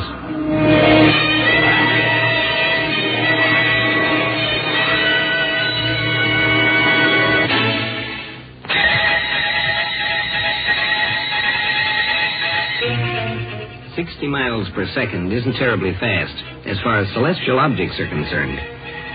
But 60 miles per second is 216,000 miles per hour. And when the Martian Queen had had her accident, she was already close in to Earth. Something had to be done within the next 25 minutes. But what can be done in only 25 minutes? Captain, I just got word from First Officer Haggerty. There's trouble. Some of the passengers are getting space sick from being in free fall. They're wondering why the ship isn't decelerating. Just have to take it a while longer. Did you get those figures relayed down to General Stanley? Yes, they said to hold on and give us the data as soon as possible. But the passengers... I know. What did you want me to do? Tell them that the Martian Queen might be headed for the biggest, most spectacular crack-up in history? That'd be real smart, wouldn't it? Well, I didn't mean it that way, Skipper. I'll... Take the radio phone. That's White Sands again. Deering here. Deering, this is Stanley. How's everything? The same as ever. No propulsion, no escape. How does our orbit look? We have your coordinates down to a hair. We know within a mile or two where you'll hit.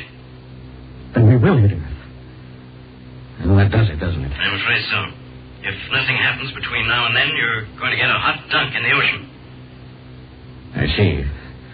Where will we hit? Give or take a mile or so, you'll hit Long Island Sound, about 10 miles south of Bridgeport, Connecticut. Well, you do what has to be done, General. You can depend on me for my end of it. I knew I could. Well, I'll let you know how things work out. I'll be waiting. The seconds tick by, and every second that passes brings the Martian Queen 60 miles closer to Earth. At that speed, it doesn't take long to move a few thousand miles. The Martian Queen was heading toward death at 3,600 miles a minute. Captain Deering, this is Stanley again. Colonel Artmore just phoned. We're sending up the XV-19, a super-fast high-acceleration rocket. It's the only thing that can possibly reach you in time, and even so, it'll be a close thing. Meanwhile, I'm trying to get in touch with the Secretary of Special Affairs, but he's out of his office right now. I'll let you know when to expect the rocket. All right, General. We'll be ready. Over. Captain, I just came from the dining hall. Some of the passengers got out of their bunks and looked out the big viewport. And then they could see Earth, and they could see we're falling toward it. One of them started fighting with First Officer Haggerty, and the thing has ended up in a riot. The crazy fools is no time to be fighting. Can't the crew do anything? They're trying, but it's pretty rough. Give me that microphone. Your attention, please. This is Captain Deering. Please, your attention. There has been an accident. The drive engines of the ship have been disabled, and we're in a free-fall orbit. However, there is no reason to become panicked. We are in contact with White Sands Spaceport, and we've been notified that everything is under control. Now, some of you have been worried by the sight of Earth through the viewport, but I assure you we are in no danger of striking Earth. I repeat, the Martian Queen absolutely will not strike Earth. I'm well aware that this gravity-less condition is uncomfortable to many of you, but please have patience.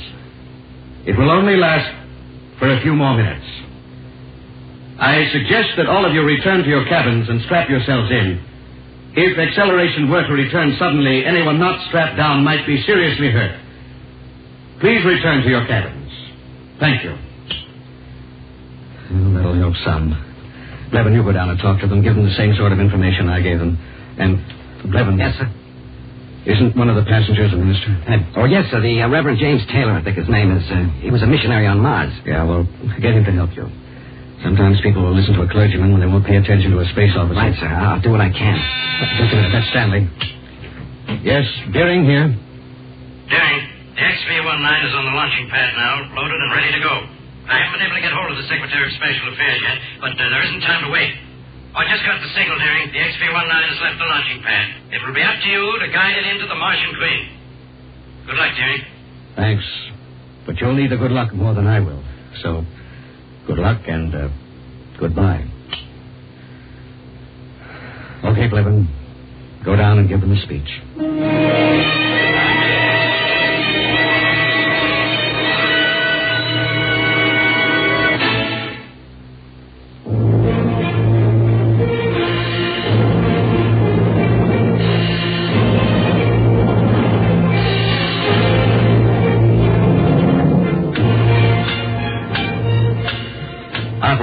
This is Major General Stanley at White Sands Spaceport.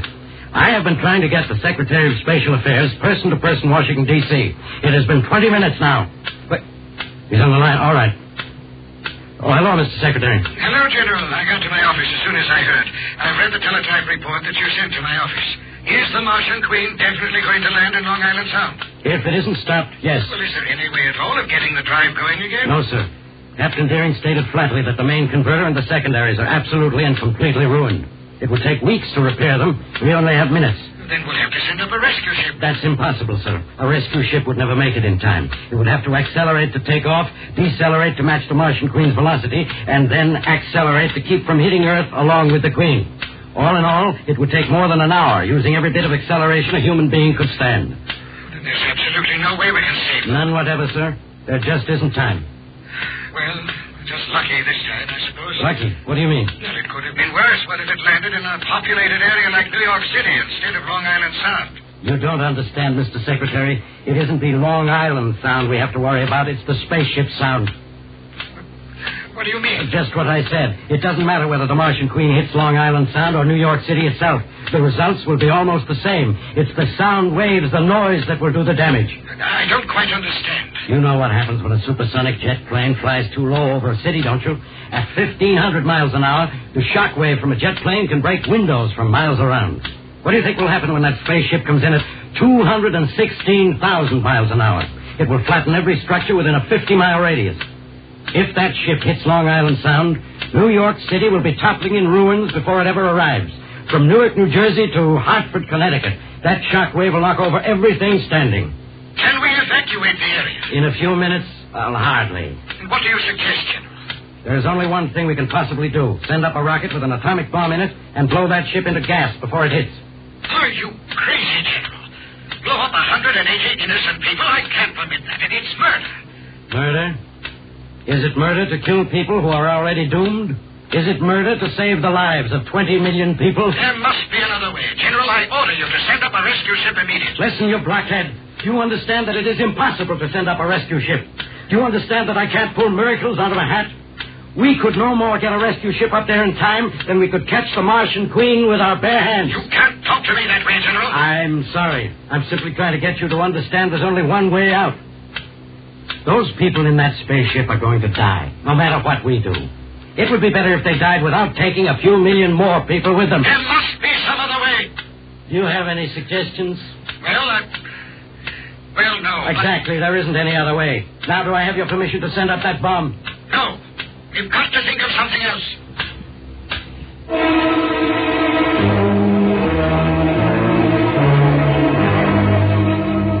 It's no use. I just looked at the clock, Mr. Secretary. It's too late to do anything at all now. Even if you ordered it, a rocket bomb leaving this instant would be too late. General, you have to do something. All those people... Don't worry, Mr. Secretary. The Martian Queen won't hit the Earth. There won't be any crash. I sent up an XV-19 rocket under robot control several minutes ago. It was loaded with a thermonuclear warhead. I would have liked to have had your permission, but there simply was no time. You've already blown it up? That's right. I did it with Captain Deering's cooperation, of course. He knew it was the only way to prevent the destruction of 20 million people. So he guided the missile into his own ship. The Martian Queen was vaporized over a minute ago. I presume you know what this means, General? I know what it means. I'll have to be court-martialed because most people won't understand why I did it any more than you did. Even if I get out of it with a whole skin, I lose everything I've ever worked for. But that's a small matter compared with the satisfaction of knowing that I saved the lives of 20 million human beings. Maybe those people will understand why Captain Deering and I did what we did. And they're the ones who count.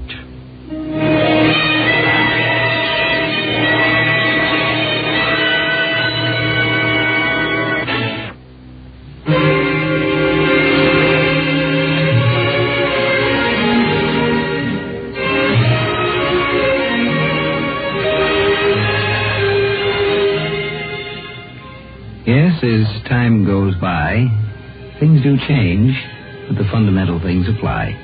And the most fundamental of all, really, is you can't walk out on a problem and just let it take care of itself. By the time it gets taken care of, it's ready to take care of you, but good.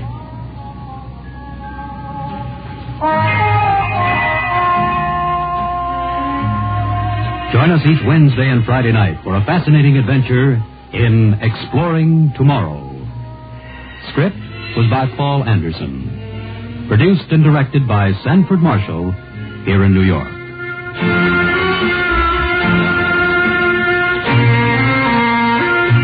This is Mutual, the world's largest network.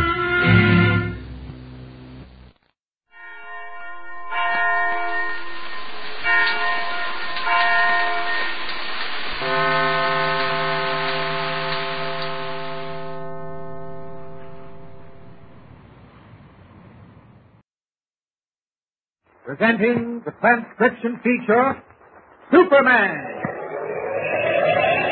Look, up in the sky. It's a bird. It's a plane. It's Superman. Yes, it's Superman, strange visitor from the planet Krypton, who came to Earth with powers and abilities far beyond those of mortal men. Superman, who can leap tall buildings at a single bound, race a speeding bullet to its target, bend steel in his bare hands, and who, disguised as Clark Kent, mild-mannered reporter for a great metropolitan newspaper, fights a never-ending battle for truth and justice. And now to our story. Roaring out to sea in one of Dr. Deutsch's radio-controlled seaplanes, Clark Kent, Jimmy, and Jimmy's dog Storm have finally managed to escape from mysterious Volcano Island. Professor Browning, whom Deutsch had brutally forced to operate his radium plant, is in the plane with them, almost unconscious from the bullet wound he received during the struggle for possession of the plane. The plane they are on is headed for a boat waiting 10 miles off the coast, a boat mysteriously ordered by Deutsch. As the giant ship hurtles through the sky, Kent wonders what will be waiting for them. Listen. Gosh, Mr. Kent, it'll be dark soon, and we've been flying a long time. Do you think we're almost there? I think so, Jimmy. You better go back into the rear compartment and see how the professor's getting along. I'll watch for the boat. Okay, Mr. Kent. Browning seems awfully restless. talking and mumbling in his sleep. Well, he's had a tough time of it. I hope we can get him to the mainland soon. Too bad we can't even make the professor comfortable. There aren't even enough seats in this ship. Well, this is a cargo plane. It's not designed to carry passengers. Deutsch probably never used it for anything but ship as radium. 12 ounces? I could carry that in my pocket. Oh, no, you couldn't. Radium is packed in quarter grams. You know, it's powerful stuff. It can only be carried in lead cylinders, and if Deutsch put one cylinder in a book, well, that makes a lot of books. I wonder why Deutsch hasn't turned this plane around, Mr. Kent. Hans must have gotten to him by this time. It'd be a simple matter for him to turn it around and bring it back to the island. Gosh, why hasn't he done it? I'm not sure. I've been thinking about that, even though I didn't mention it to you. And I've got a hunch he's radioed the boat to take care of us when we land. What do we do, Mr. Kent? I don't know yet, Jim. We just have to sit tight and trust to luck. Oh, what is it, Storm? Oh, look, Mr. Kent. The professor's up. Professor, you're wounded. Lie down. Yeah. Leave me alone, Dyke. Leave me alone. Radium, pounds of it, that's what you want. Pounds of radium. Professor! Don't touch me, Dyke. Don't. Please, Professor, lie down. Dungeon. Must get out. Got it. Mr. Kent, he collapsed. Stay here, Jimmy. Hold Storm, will you? How is he, Mr. Kent? Well, he's not suffering anymore. You mean... Yes, Jim. It's better that way. Much better. Poor old man. I kind of liked him. Yeah, so did I. What's that down below? The lights of a boat. Do you think that's the one? Must be. We're starting to slow down and circle for a landing. Well, now for the fireworks. Do you think they know we're on this plane? Can't tell yet. We'll find out in a few minutes. What do we do? Give them a good fight? No, Jimmy. Let them take us aboard. Maybe they'll sail us to the mainland. Then we'll have half a chance anyway. All right, brace yourself, Jimmy. We'll hit the water any minute. Okay. Come here, Storm. Let me hold you.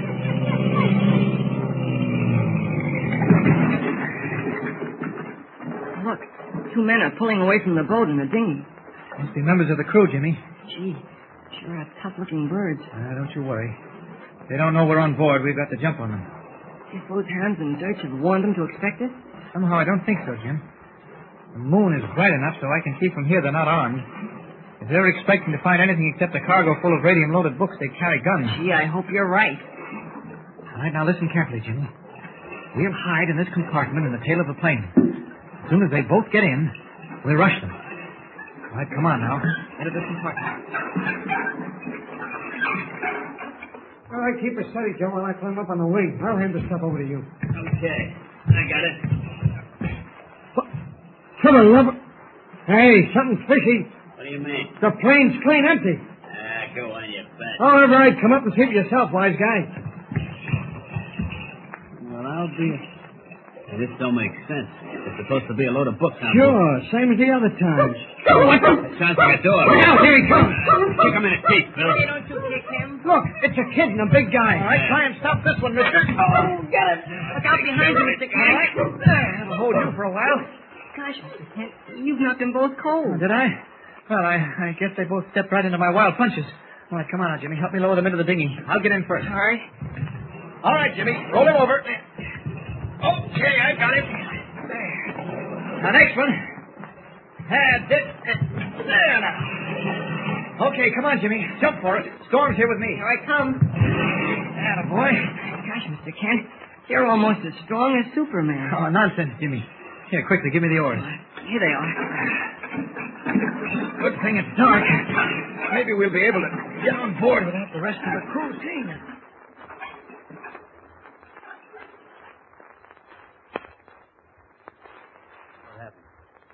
Where are we? Take it easy. You're aboard your boat.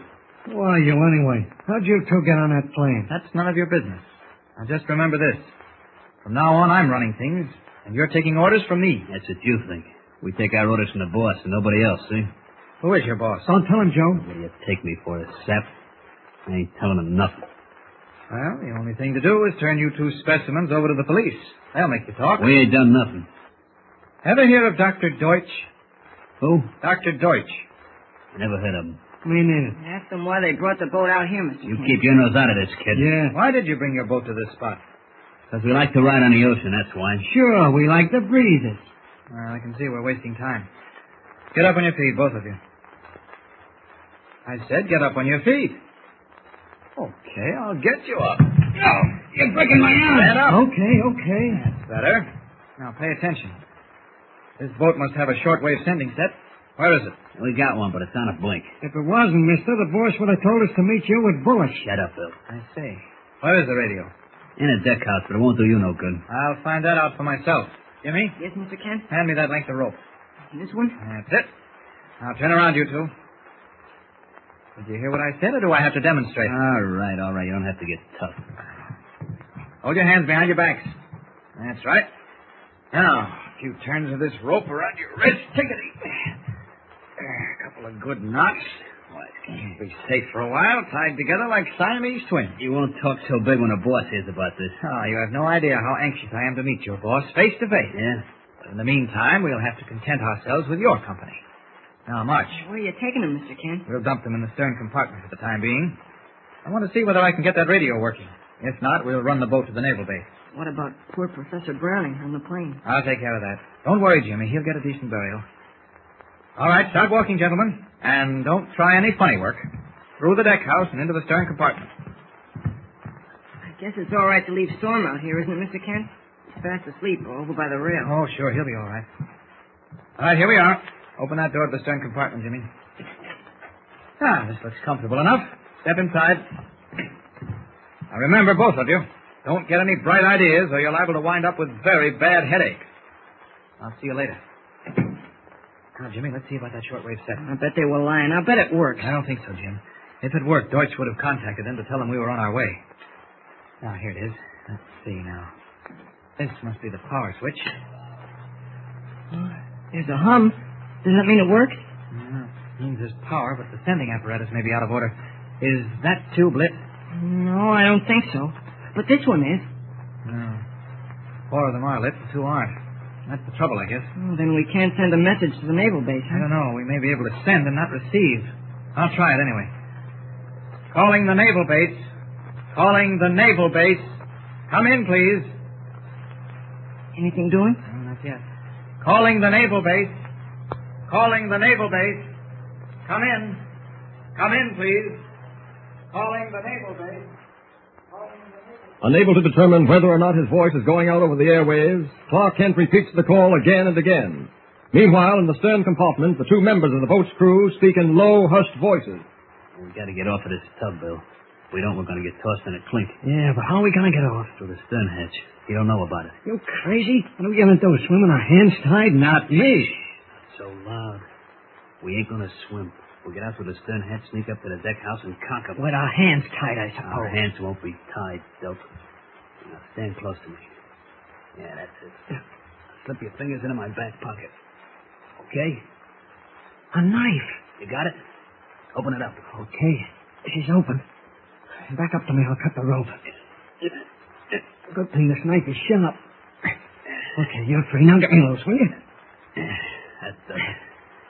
Now we'll fix that mug, whoever he is. Hey, wait a minute. Listen, Joe, I ain't so keen on tangling with him. Not without guns. And they're in the deck house. Anyway, remember what we got told? If anything happens, get rid of the boat, remember? Yeah, so what? Well, maybe we better get rid of it. What about us? We can scram in the dinghy. There ain't no sea running. We can make sure easy. No, we get the dinghy off the stern. Easy. It's pitch dark now. He won't see us. All right. But what do we do about the boat? Gutless? Nah, it takes too long. Hey, wait a minute. What are you doing? There's some cotton waste and a gallon of kerosene. We'll douse it and set fire to it. It's a good idea, but make it fast. Spread it around good, Bill. Okay. Boy, will this tub go up. Now, stand back, Bill. We're going to light this match. All ready? Let her go. Right.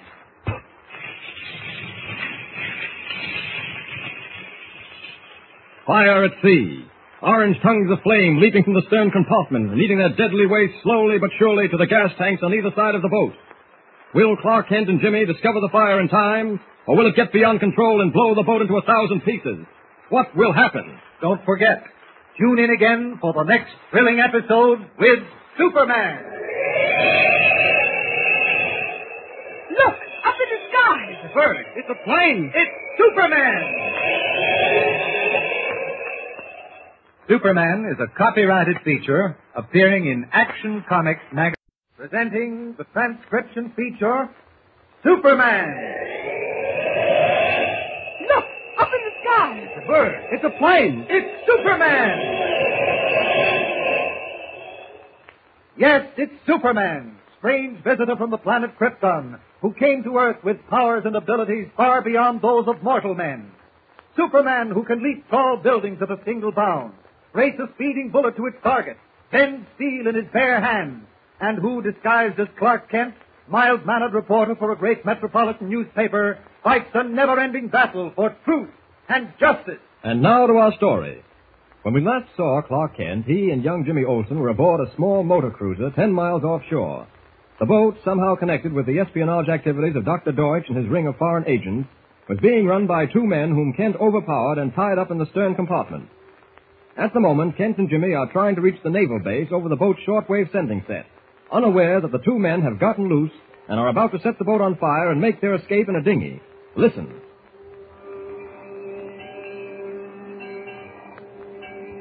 Calling the naval base. Calling the naval base. Come in, please. I guess it's not working. Those two guys said it was on the blink. Yeah, I'm afraid they were right, Jimmy. We're getting power, but I don't think our signal's going out. Well, might as well turn it off. No sense wasting battery. Now what, Mr. Kent? Are we going to run the boat into the naval base? I'm wondering, Jimmy. Those two birds we've got on the stern compartment said they only took orders from their boss. I'd like very much to find out who their boss is. Oh, Dr. Deutsch. He's the head of the espionage ring, isn't he? I don't think they were referring to Deutsch. I have a feeling there's one important member of this gang we haven't bumped into yet. I don't remember whether I told you or not, but Deutsch and Hans made good their escape from the naval base after we captured them on the Grayson submarine because of a forged order. Oh, I remember that. Someone forged Commander Leeds' name. That's right. And now that someone must have been at the naval base at the time, working hand in hand with Deutsch. You think maybe he's the boss those two guys meant? I wouldn't be a bit surprised. So it might be a good plan to just sit here and wait for the boss to show up. Well, what makes you think he'll do that, Mr. Kent? Gosh, we could be floating out here in the ocean for days. Well, now let's see if we can reason it out logically. This much we know. Volcano Island has the largest deposits of radium-producing ore in the world. And Deutsch and his men are mining it as fast as they can. And he's been shipping the radium off the island hidden in books. That's how we got to this boat. In the radio-controlled plane that was supposed to be carrying some of the books. Exactly. That plane we were in was supposed to be carrying radium to this boat. But why? Gee, I don't know. There must be a reason. Obviously, Deutsch wanted the radium transported to another place. Oh, why didn't he just send the plane to that place? Ah, now we're coming to it. Because it's probably a place where either the plane can't land, or where the police might get suspicious if they saw it. Say. For example, a city like Metropolis. Imagine the crowds that would gather if a radio-controlled plane dropped out of the sky and taxied into the Metropolis airport. I get what you're driving at, Mr. Kent. Deutsch was just transferring the radium to this boat, and then this boat would dock someplace, and then the radium would be picked up. Jimmy, you've all the makings of a good Sherlock Holmes. Now can you see why it might be wise for us to sit tight and wait? Oh, sure. This boat doesn't come into shore and dock soon. The boss, whoever he is going to come out and look for it. That's a bullseye, Jimmy. Yes, but there's only one thing. What? Aren't we liable to drift out to sea or something? Oh, I don't think so. There's no wind and very little tide. I've been keeping an eye on the compass. What's that? What? The plane! The one we came in. Look! It's rising from the water. Deutsch is using the radio control to bring it back to Volcano Island. Mr. Kent, we've got to stop it. Professor Browning's body is in the cabin. We can't stop it now, Jimmy. And even if we could, I don't think it would be wise. I want Deutsch to believe we're being held on this boat. That'll make him careless and easy to lay our hands on. There's nothing we can do for Professor Browning now. I guess you're right. Oh, look, Mr. Kent, here's Storm. The plane motor must have wakened him. Hiya, Mutt. He's the wimperingest dog I ever came across, Jimmy. I think he's got a perpetual stomachache. What's the matter, Storm? What is it, old fella? Oh, look at him, Mr. Kent. He's sniffing around the deck house. Must be something there he doesn't like. Well, that's too bad. We'll get him a 30-room mansion with hot and cold running water. No, I'm not kidding, Mr. Kent. He just barked at the door leading to the stern compartment. Do you think maybe those two guys are up to something? Not the way I tied them up. Well, I'm going to take a look. All right, Storm. Now stop barking. I'll open the door. Mr. Kent, the boat's on fire. Great Scott! Slam the door. What do we do, Mr. Kent? What do we do? Don't lose your head now, Jimmy. But we're burning up 10 miles from shore. Take Storm and go up to the front of the boat. I'll put the fire out. How? With an extinguisher. Now, do as I say. Hurry. Did you see that fire? The whole cabin's in flames. Don't stand there discussing it with me. Take your dog and go up front and stay there until I come for you. Now, go on. All right, but it looks bad. Come on, Storm. Just keep calm, Jimmy. We'll get out of this. Oh, I'll turn out this deck house light so he can't see me from the bow. He was plenty right. No extinguisher could stop that fire. But Superman can. Now, let's see what it looks like. Oh, it's a blazing inferno. How did it ever get so far without our noticing it? Well, it's got to be stopped before it reaches the gas tanks and blows us sky high. Here goes. Oh, never felt anything so hot. Like the inside of a furnace. Good thing this cape is fireproof. I can use it to smother the flames. There, that does the trick. Part of it's out. Now to tackle the rest. No, wait. It's burning beneath the floor. Right near the gas tanks. I hope I'm not too late. I hope A tongue of flame leaping high into the darkness, a thunderous explosion, and the boat rises from the sea like a thing alive, hangs suspended for a moment, and then bursts into 1,000 glowing fragments that drop back into the water hissing like snakes. Uninjured even by the deadly force of the explosion, Superman swims through a white-hot pool of flaming gasoline, his keen eyes scanning the floating debris. His only thought, the safety of young Jimmy Olsen. Jimmy! Jimmy! Where are you, Jimmy? If he's lost, I'll never forgive myself. Jimmy! Jimmy! No human could live in this burning gas. There's only one slim chance. The explosion hurled him clear of the gasoline. Jimmy! Jimmy! Oh, for the first time since I've been on Earth, I'm helpless. I don't know what to do, where to look. Jimmy! Jimmy! He's gone. Gone. No, wait. What's that floating over there near the cushion? It can't be. Yes, it is. It's Jimmy. Hold on, boy. There. I've got you, Jimmy. Ah, just relax. You're safe now. Yes, I know, but you're all right. What happened? Poor Mr. Kent. He's all right, too, Jimmy. Oh, thank goodness. Oh, poor kid. All he was worried about was me. I don't think he's been hurt much, but I'd better get him on dry land. Up! Up! And away! Certainly is good to know that he's safe. I never expected to see him again. How he ever escaped serious injury is a miracle. Ah, there's the shoreline below. I'll just land and give him a chance to come to. Down! Down! There. That's better. Now to bring him around is Clark Kent. Jimmy! Oh. Attaboy, wake up. Oh, poor Mr. Kent. Hey, wait a minute, young fella. What do you mean, poor Mr. Kent? What makes you think I'm poor? Explosion. Mr. Kent was in the Oh, what's the matter, Jimmy? Well, you didn't get exploded. What? Well, when the boat... You didn't... Oh, gosh, Mr. Kent, it blew up, but you didn't... Whoa, now, whoa, take it easy. You're talking Greek. Oh, Mr. Kent, I'm so glad to see you in one piece. Thanks, Jimmy. Oh, how'd you escape? When the boat exploded, you were right in the middle of it. I can't believe my eyes. I guess we were both born under lucky stars, Jimmy. How do you feel? A little groggy, but I'm okay. What happened? The fire must have gotten to the gas tanks, and they blew up. I found myself floating in the water right next to you. I remember now. Someone talked to me. It must have been you. Uh-huh. How did we get here on shore? Well, I swam in with you. You're not very heavy. You mean you swam 10 miles carrying me? Well, it didn't seem like 10 miles. Gee, Mr. Kent, you're a Superman. Just a poor imitation, Jim. And now the question is, where do we go from here? I haven't had a chance to look around to find out where we are. Say, you know something? What? Look at the shoreline of this cove. Doesn't it look familiar? Not to me. Look over there to my left. See that cliff that juts out into the water? Yes. What's on that cliff? A house. Oh, I know where we are. That's the big house Dr. Deutsch was using as a hideout. And this is the cove where he had his radio-controlled plane anchored. The plane I got into. That's right. Well, it sure is a coincidence that we happen to get back here. Not so much of a coincidence now that I think about it. That boat was told to be 10 miles west of this cove. Well, now that we know where we are, I guess we better hike to the main road and thumb a ride into town. There's no sense sitting here. You think you can make it? Sure I can. Wait a minute. What? Where's Storm? Your dog? I'm afraid he was lost, Jimmy. You mean out there in the ocean? I'm afraid so. Oh, gosh. That makes me feel awful. He was an awful funny-looking dog, Mr. Kent, but he was smart. He warned us about the fire. Yes, he did. Oh, don't think about it, Jim. I'll get you another dog. Oh, it isn't that, Mr. Kent.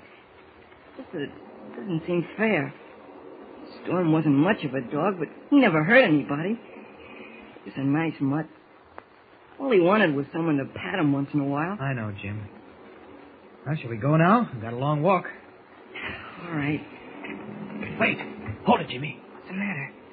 Just saw the headlights of a car coming along the dirt road through the woods. It stopped. Get down behind this bush. Shh. Do you think it's someone important? I don't know, but anyone coming down to this deserted cove at night deserves to be looked over. Maybe it's one of Deutsch's gang. Not so loud. Whoever it is coming down to the shore. Now keep low. It's a man. Yeah, he's got something hidden in the bushes right at the water. What is it, Mr. Kent? Can't see it yet. He's dragging it out. It's a speedboat. Be quiet. Gosh, Mr. Kent, I'll bet he's the boss. And I'll bet he's going out to look for the big boat. I'm going to grab him, Jimmy. Now, you stay here and don't make a sound. I'll crawl up on him and get him before he knows what's happened. Now, don't move a muscle. Here I go. Who is the night prowler about to set out in the speedboat? Can Jimmy be right? Is he the boss? Clark Kent doesn't know it, but he's in for the surprise of his life. And so will you be when you listen in next time. Don't forget, tune in again for the next thrilling episode with Superman. Look, up in the sky. It's a bird. It's a plane. It's Superman. Superman is a copyrighted feature appearing in Action Comics magazine.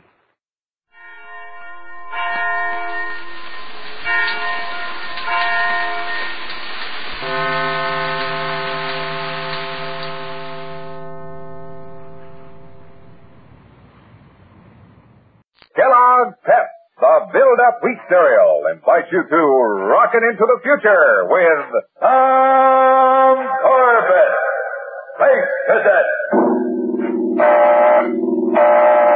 Stand by to raise shift. Blast off -5, 4, 3, 2, 1, 0.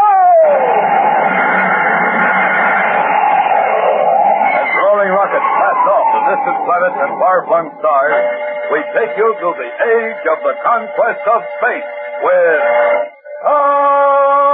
Corbett, Space Cadet.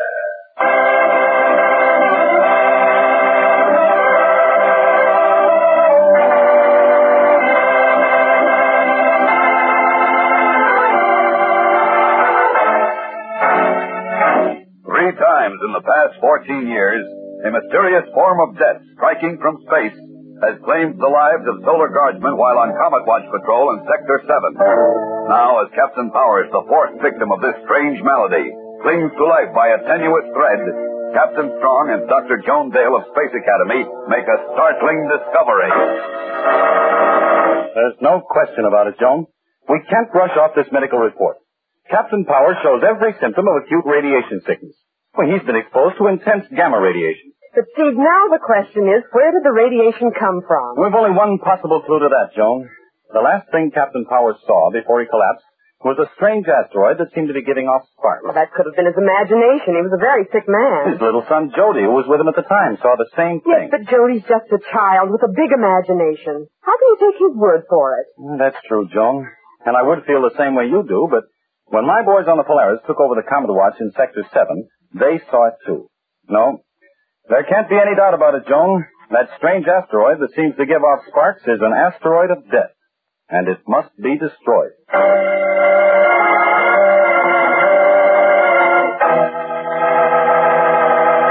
Well, Roger, I just checked the whole ship.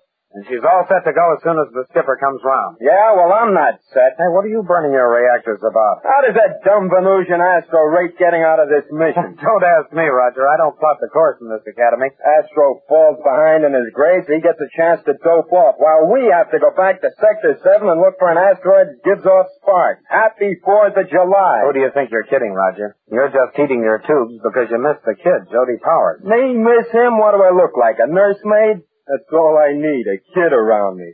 Tagging after me all the time, being a pest. I had all I could take of him on the trip back from Comet Watch. Why, I'm glad they sent him home with his aunt. Go on, Roger, I'm listening. Tell me more. Oh, go blow your jets. So what if I do miss him? He was a cute little... Hey, Still it. There's the airlock signal now. The skipper's coming aboard. If I'd only had a chance to see Jody before he went away, I wouldn't mind so much. He probably thinks I forgot all about him. All right, boys. Everything ready for blastoff? Yes, Captain Strong. The ship's been checked from stem to stern. Good. Dr. Dale is coming along. She's below now, setting up some special equipment. She'll fill in on the radar bridge while you take over on the power deck, Manning. Aye, sir. All right, now. Take your stations. We blast off immediately.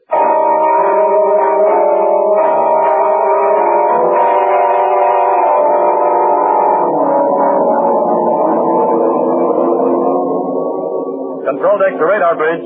Check in. Radar bridge, aye. What's our position, Joan? Crossing Mars orbit. Should reach destination shortly. All right.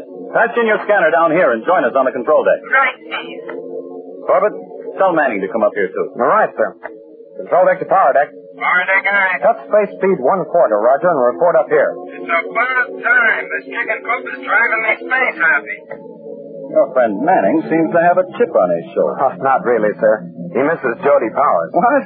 Well, that's a great combination. Roger Manning and little Jody. Well, I can't understand it either, sir.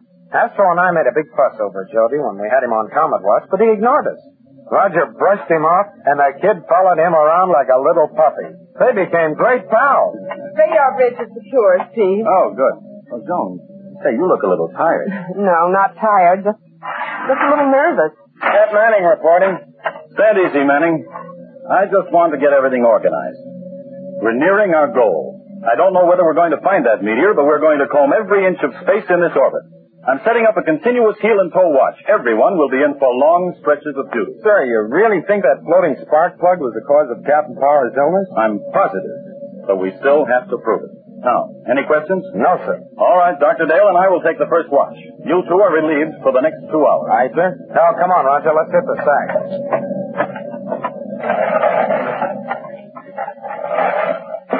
Oh, brother, that bunk looks awfully good to me. Call me at noon, Manning, and draw me a hot tub when I get up. Don't worry, pal. According to the skipper, this tub will be plenty hot when we get near that asteroid. You better sack in, Roger. You're going to be glued to that scanner for hours. Who's tired? I think this is a wild goose chase anyway. That blasted meteor isn't hanging around just for us to come back and take a pot shot at it. Well, the only thing we can do is try. Hey, who was in my locker? I thought I told you to keep out of it, Tom. What are you blasting about? I wasn't even near it. No, then why's the door open? If you'd mess things up, Hey, jumping Jupiter. Tom, come here, quick. What is it, Roger? Look, we've got a stowaway aboard.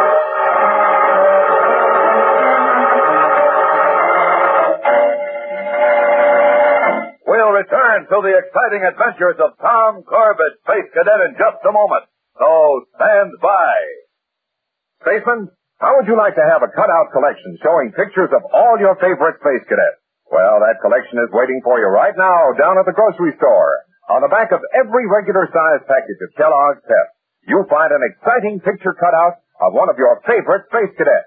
There's a picture of Astro, Tom Corbett, Roger Manning, and Dr. Joan Dale. You want to have the whole set, so don't waste any time starting. Get a regular-sized package of Kellogg's Pep just as soon as you can. See these exciting full-length pictures. They're not just drawings, you know. Each cutout is an actual picture, and each cutout shows one of the Space Cadets in his official Space Cadet uniform. Now, the pictures are swell for cutting out, framing, and hanging on the wall. Or you can paste them in a Space Cadet scrapbook. There are loads of things you can do with Space Cadet cutouts, so don't wait another day. Go to your favorite grocery store and get a regular-sized package of Kellogg's Pep.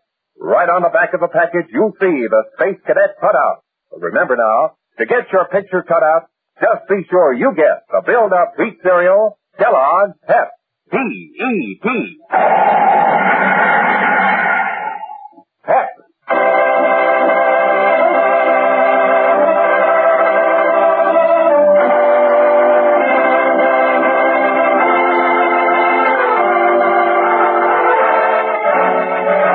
Captain Strong, Dr. Dale, and the crew of the Polaris rocket through space in a desperate search for the strange asteroid that has caused the deaths of 3 Solar Guard officers. Tom and Roger discover a stowaway aboard ship. Now, on the control deck, Captain Strong watches Dr. Dale anxiously. What's the matter, Joan? You've been sitting in that chair watching that scanner without saying a word. Now, what's on your mind? A lot of things, Steve. Especially that asteroid. I just don't know what to make of it. If it really is the cause of the trouble, it must be radioactive. Well, that's no problem. We'll find it and destroy it. Well, it isn't as simple as all that, Steve. For one thing, it's dangerous. But that isn't what's bothering me. Just what is this asteroid, and what makes it so different? Captain Strong. Well, up so soon, Corbett? Well, we couldn't sleep, sir. We have a little problem. Well, one more problem shouldn't make any difference. What's yours? Well, this one came up rather unexpectedly, sir. Well, out with it. Sir, we have a stowaway. A stowaway? Yes, sir. Bring him in, Roger. Okay, Tom. Here he is, sir. Jody Powers. Great galaxy, where did you find him? In my locker, sir, fast asleep. He's been there all the time. Well, that's just fine. Jody, you put us in a bad spot. Why did you do it? I don't know, sir. I just didn't want to go home. I didn't mean to cause any trouble. Well, this sure throws a monkey wrench into our plans. Why, sir? He's no trouble. I'll see to it that he keeps out of the way. This isn't a pleasure cruise, Manning. We have work to do. Dangerous work, and we can't be worrying about a child. Well, I'll have to notify the Academy. They'll order us back for sure. Can't we just forget about notifying the Academy, sir? Absolutely not. We can't take the chance. Jody must be taken back.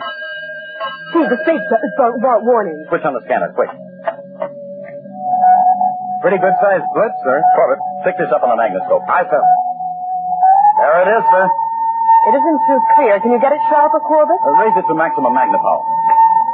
Something. Saturn, look, sir. Well, we can forget about taking Jody back now. He's in this with the rest of us. Sparkling asteroid. No doubt about it, sir. There's our space firecracker. Once you've seen it, you can't forget it. What a lucky break. That floating spark plug must have been out looking for it. So now the question is, what are we going to do about Jody? Oh, don't worry, sir. I'll take care of him. We'll need every hand on deck. Take him into the bunk room and see that he stays there. Yes, sir. Come on, Jody. I hope you're not mad at me, Roger. Of course not, Jody. I'm glad to have you aboard. Well, Joan, what do you make of the asteroid? I don't know, Steve. I've never seen anything like it. We'll have to move in much closer before I'll know what it's all about. Jody secure, sir. We promised to stay in there. Thanks, Manning. All right, cadets. We'll get as close to the meteor as we can. Dr. Dale will watch for any increase of radioactivity in the ship so that you can prepare for it. But break out your spacesuits and have them ready. Why, sir? Are we going outside the ship? Who knows? We don't know what we're up against, so we'll be prepared for anything. But one more thing. I don't want any unnecessary chances. Just try and remember how Captain Powers looked when we found him. Now, take your stations. Manning, below. Corbett, radar bridge. Aye, sir. Right, Captain. All right, I'm ready, Steve. Move in as slowly as you can while I take my readings. Right, Joan. Control deck to power deck. Check in. Power deck, aye. We're going to swing into a parallel orbit with the asteroid. Then 1/2 space speed until we're abreast of it. Aye, sir. Control deck to radar bridge. Check in. Radar bridge, aye. Set course for parallel orbit. And don't make it too tight. Right, sir. I don't understand it, Steve. These gauges have hardly moved. At this distance, there isn't enough radioactivity to hurt a flea. You'll be in closer soon, Joan. You'll get all the radioactivity you're looking for then. We're at asteroid civil, sir. Ready to swing into parallel orbit. 10 degrees right, touch at 5.6 will do it. Got it, Corbett. Manning, steering vane set. Give us a short blast. Here it comes, sir. Firing short blast. Good. All right, Corbett. Keep our orbits locked until further notice. Hey, Captain Strong. I think this is all a false alarm. I don't feel a thing. Maybe it's because you're so thick-skinned, Manning. Just follow orders and keep your opinions to yourself. Aye, aye, sir. Steve, I don't understand this. We're much closer now, and still all I get is just a slight increase in gamma ray activity. Nothing like what I expected to find. What do you make of it? Well, if this is all the radiation we're going to get from that asteroid, we'll have to find another reason for Captain Powers' illness. Well, then we're right back where we started from. We may as well give up and head back to Earth. Wait, Steve, there's another thing I don't understand. Those flashes on the surface, those sparks. I keep wondering about the composition of that asteroid. Oh, well, there's only one way to find out. I'll go over and get a piece of it. That'll answer all your questions. I hope it will, Steve, but I still can't help feeling there's something terribly wrong. Come now, Joan. I'll hop over there in the jet boat and get your sample. You can take it back to your laboratory and examine it. Hello, Corbett. Right, sir. Take over on the control deck with Dr. Dale. I'm going over to the asteroid with Roger. Right, sir. Steve, promise me you'll be careful. Oh, but, Joan, there's nothing to worry about. You said there wasn't enough radiation to harm a flea. I know, but something about that asteroid rings a warning bell in my mind. I just don't know what it is, and I just can't help feeling there's danger out there. Terrible danger.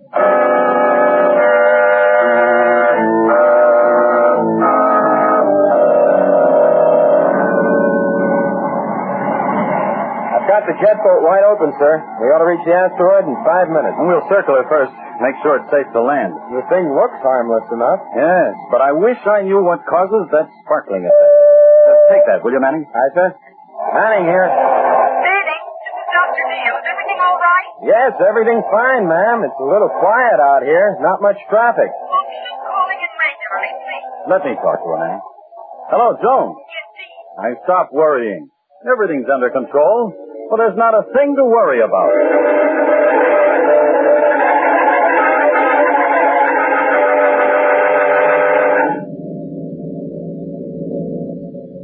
The jet boat is circling the asteroid, Dr. Dale. Everything looks okay. Call them again, Tom. Oh, ma'am, we just spoke to them a couple of minutes ago. I know, but I'll feel better if we maintain contact. Yes, ma'am. Hello, jet boat. Come in. What do you want now, Junior? Why'd you stop bothering us?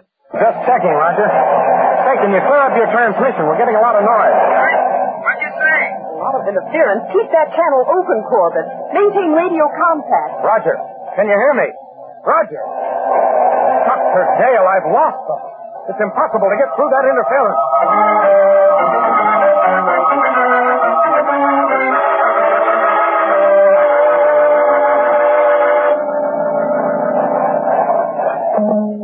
Come in, Polaris. Tom, come in. No use, Captain Strong. We can't get through that static. Well, it doesn't matter. We're almost ready to land on the asteroid anyway. Ships are heading 2 degrees down, and we'll hit the bullseye.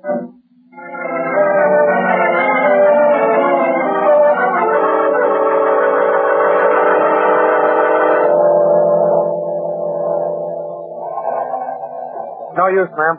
I can't get through to the jet boat. That hatch is too heavy. And they're getting closer to the asteroid every second.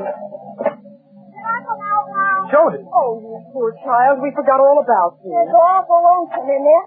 Can I stay here with you? Of course you may, Jody. Where's Roger? He said he'd be back this evening. Jody, if you look through that viewport, you can see Roger and Captain Strong in that jet boat. Right there, Jody. See them? Jumping Jupiter. What's the matter? That's the same asteroid I was watching with Dad before he got sick. How do you know, Jody? So fuck. I told Dad they reminded me of a bunch of lightning bugs.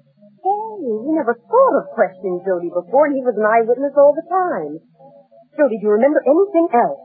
Well, I went to bed and Dad kept watching it. He came in later and he was very excited. He told me I missed a wonderful show. There was a big explosion on the asteroid. An explosion? Yes. Then he went back to watch it some more. Next morning he was very sick. An explosion that caused Captain Power's radiation sickness. That could only be an atomic... Yes, of course, that's the answer. Tom, we've got to get them back right away. But why, Dr. Dale? I haven't time to go into details. That asteroid is made of contraterrene matter. Contraterrene? What's that? Listen carefully and try to understand. All substance in space bears a positive electronic charge. Occasionally we need a brief piece of matter which is negatively charged. That kind of substance is contraterrene. Great galaxy, I'm beginning to get it. If positive matter touches negative matter, an atomic explosion. Yes, every spark you see out there is a minute particle of space debris hitting that contraterene asteroid. And if that jet boat ever touches the asteroid, Captain Strong and Roger will be blown to bits.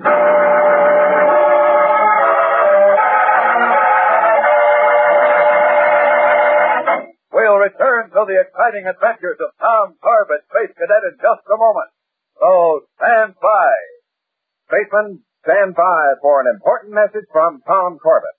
Before Tom started out on his latest mission, he made a special teleceiver recording of some things he wanted to tell all spacemen about Kellogg's Pep. So, take it away, message control. Cadet Corbett speaking. I just want to tell you all how important it is to eat Kellogg's Pep. First of all, when you eat Kellogg's Pep for breakfast, you don't have to worry about getting enough vitamin D. There's a whole day's supply in every serving of Kellogg's Pep. And besides vitamin D, you get vitamin B1. And you know that's essential. And because Kellogg's Pep is whole wheat, you get many other necessary food values that help you build strong bones and muscles. When you put all that together, it means Pep gives you more build-up food values than any other wheat flake. And just to top it off, Pep rates #1 for flavor in mess halls all over the solar system, as well as right here at Space Academy. So take a tip from me, spacemen. Start your day with Kellogg's Pep. Hear that, spacemen? And it's just like Tom Corbett says, for vitamin D and vitamin B1. For build-up food values and for that whole wheat and malt flavor, get Kellogg's Pep. Remember, there's an exciting Space Cadet picture cutout right on the back of every package of the build-up wheat cereal, Kellogg's Pep. P-E-P. Pep.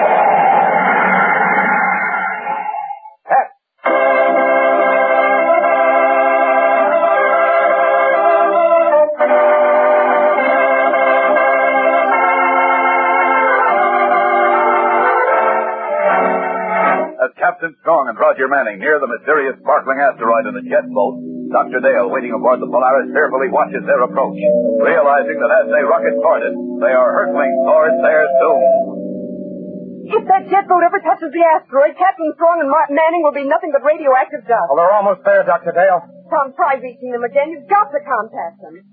Manning. Captain Strong. Come in, Manning. Oh, it's no use, Dr. Dale. We're not getting through. But we must. There's only one chance, Dr. Dale. If I can intercept them with a Polaris. What? I'll try to guide the ship between them and the asteroid before they reach it. Tom, can you do it? It'll be like threading a needle. Well, here's where Corbett becomes a space seamstress. Fasten Jody down, Dr. Dale, and hold tight.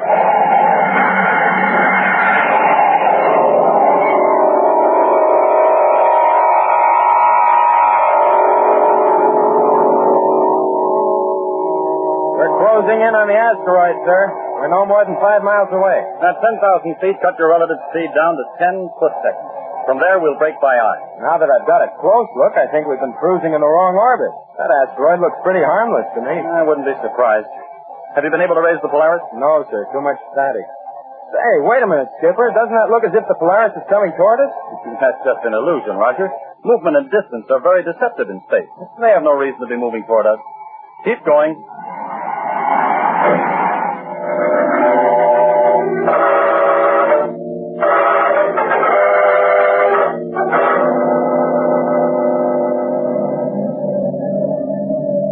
Faster, Tom, faster. They're getting dangerously close to that asteroid. We're at full space speed now, ma'am.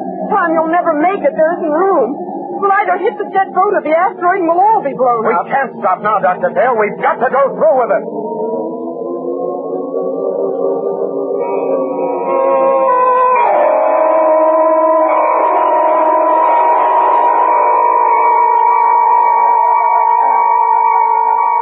Stand by to cut the motor, Roger. We'll drift in. All right. Cut it. Right, sir. Captain Strong, look. Look over there. The Polaris is bearing down on us. What in blazes is Corbett trying to do? Run us down? Full power, Manning. Get out of their way. Swing around. Okay, sir. Keep your fingers crossed.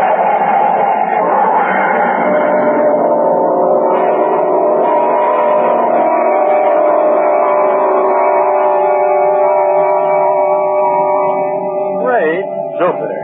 I never thought I'd see the inside of the Polaris again. Oh, Steve, it was so close, but Tom had to do it. Yeah, but have you any idea what it looks like to have a mountain of steel bearing down on you? We were very lucky, all of us. And it was little Jody who gave us the clue that made me realize our asteroid of death was Contra Terrene. Well, where do we go from here, Dr. Dale? What do we do about it? Now that we know the asteroid is made up of negative matter, it'll be a simple thing to destroy it. By pushing an equal amount of positive matter against it, will blow itself up. Good idea, John. You know, Roger, I never thought I'd be so glad to see that ugly face of yours again. Yeah, it'll take more than a Contra Terrene asteroid to get rid of me. And by the way, where'd you ever learn to pilot a spaceship? Roger, are you all right? Oh, sure thing, Jody. Nothing can KO your Uncle Roger. Uncle? Oh, brother. And there's the real hero. If anyone deserves the Spaceman Medal of Honor, it's our little stowaway. He certainly does. Cadet Jody Powers, attention. Yes, sir. The crew of the Polaris salutes you.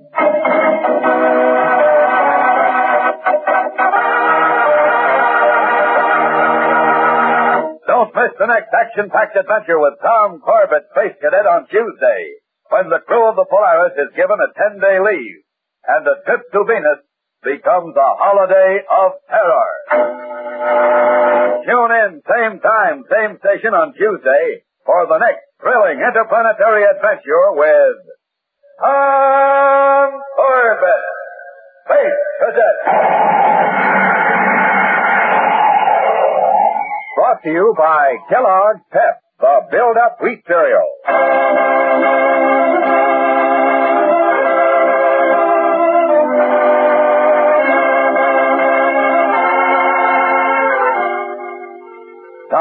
Corbett, Space Cadet, starring Frankie Thomas, can also be seen on television and appears in the comic sections of many of America's leading newspapers. Look for it daily and in weekend editions. Featured in today's cast were Jan Merlin, Edward Bryce, Margaret Garland, and Sarah Fussell. Today's program was written by Jack Weinstock and Willie Gilbert, directed by Drex Hines. Jackson Begg speaking. Kellogg's Raisin Bran has a secret. Kellogg's Raisin Bran has a secret. And what a secret! In Kellogg's Raisin Bran, the tasty raisins are dipped in honeycomb. That means plumper, more tender raisins along with delicious golden crisp bran flakes. Both fruit and cereal all in one box. And no other raisin bran but Kellogg's gives you the tender goodness of raisins dipped in honeycomb. That's Kellogg's secret. So for your breakfast, make sure you get Kellogg's because Kellogg's Raisin Bran has a secret. This program has come to you from New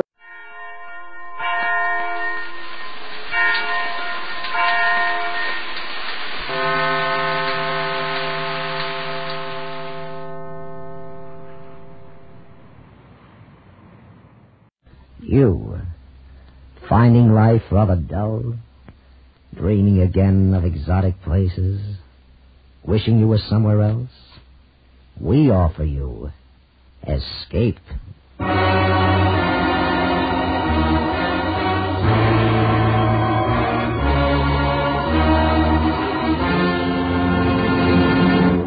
Escape with us now to a placid English village and the company of an equally placid little man who one day shook the world, as H.G. Wells told it in his delightful story, The Man Who Could Work Miracles.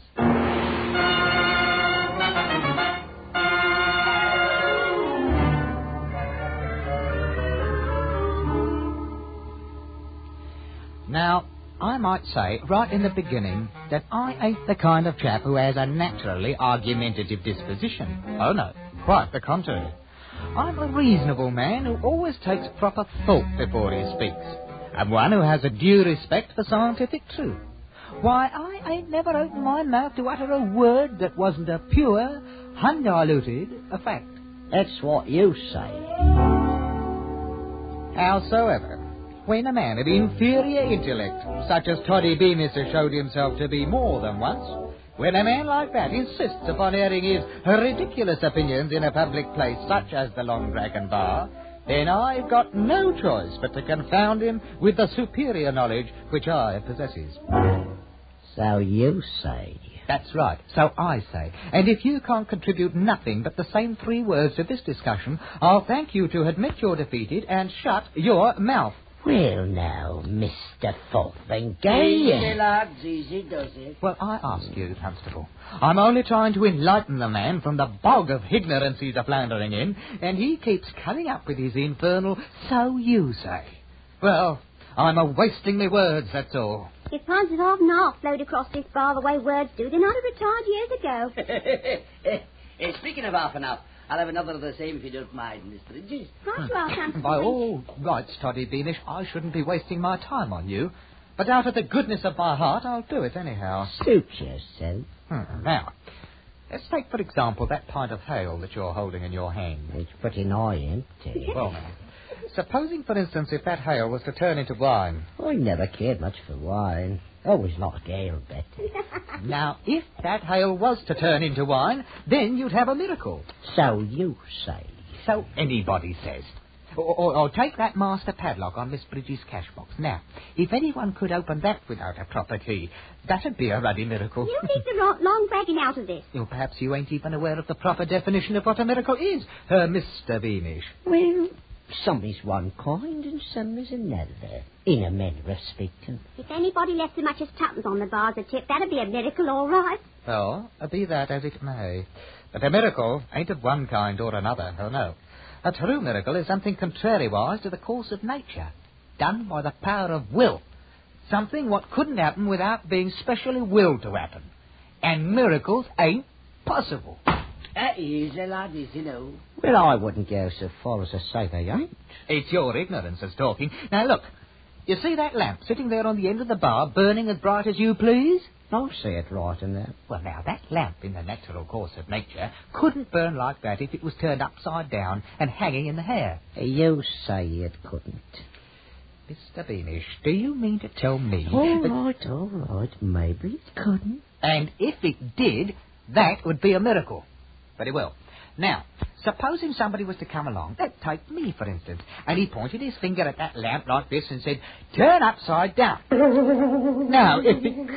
There we are now. Running there without no visible means of support. I can't keep it up there much longer. Remarkable, it's highly remarkable. Stop it now, Mr. Fotheringay. Stop it immediately. That's my official order. Well, look out, Constable. Look out, there it goes. Now see what you've done, Mr. Fotheringay. My best lamp chimney. See, no more than an hour ago, smashed to smithereens. But I didn't try to do it. Oh, you know, you might have caught the place of fire. Most irregular. And illegal besides, like as not.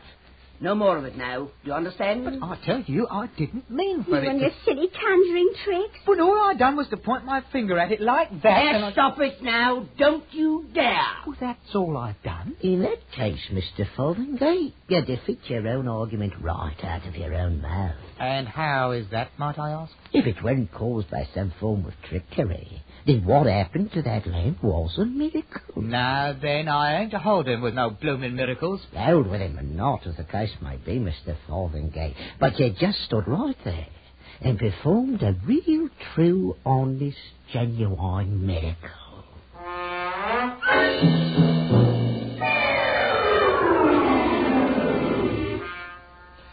It weren't a matter of being asked to leave the Long Dragon, you understand. I'd already had my mind set on going anyhow. A place what's full of ignorant superstition ain't the kind of place for a man of rational intellect to be doing his thinking in. And thinking was just what was called for. On the one hand, I wasn't ready to swallow no miracle theory, but on the other hand, I wasn't able to recollect no scientific principle that might account for that which had occurred. As you might say, the question had dissolved itself into a dilemma. Well, my landlady, Mrs. Tetherington, was sitting up in the parlour when I come in. Good evening, Mr. Fotheringay. But I can't recall saying anything to her. Very well, Mr. Fotheringay. I went straight to my own room, closed my door, and lit the candle. Then I sat on the edge of my bed, grappling with the problem in a heroic fashion and trying to puzzle out the ultimate solution. Well, now, that wasn't no easy thing to do. It couldn't have happened, but it had happened. Which ain't logic, no matter how you look at it. Why, it'd be the same situation if I was to point my finger at that candle there and say, be raised up in the air. Hey, blimey. Hanging there like a blooming firefly. But it's contrariwise. There it goes. No, flap as you're at. Oh, dear, now, where in the tarnation did that confounded thing get to? Well, at any rate, there should be some matches around here somewhere. Oh, here. Maybe I could... Yes. Let there be a match in me hand. Well, now. Just like that. Oh, the safety match. Not a blooming good that's going... No! Oh, dear, half a Mona. Maybe I don't need a match. Maybe I could... Yeah. Candle, wherever you are, be lighted. Here now, not in the middle of my bed. None of that now. Oh. Well, open it up. It isn't locked. Mr. Fotheringay, might I inquire what's going on up here? Can't you recognise a man who's got his hands full of troubles? Mr. Fotheringay, why is smoke coming out of that bed? Because it caught on fire, that's why. My wall comforter with all burned in it. Taking lighted candles to bed with you, indeed. I'm not taking no candles nowhere, and I'll thank you to leave me the privacy of my own bedchamber. You've been drinking. On the contrary, I've been cogitating upon matters of science, which is far beyond the range of your feeble intellect. Well... Mrs. Tetherington, I might remind you that good steady rumours such as a man like myself ain't so easy to come by nowadays. With which I will bid you a highly, a respectful, a good a night. Well... Well, old vulture.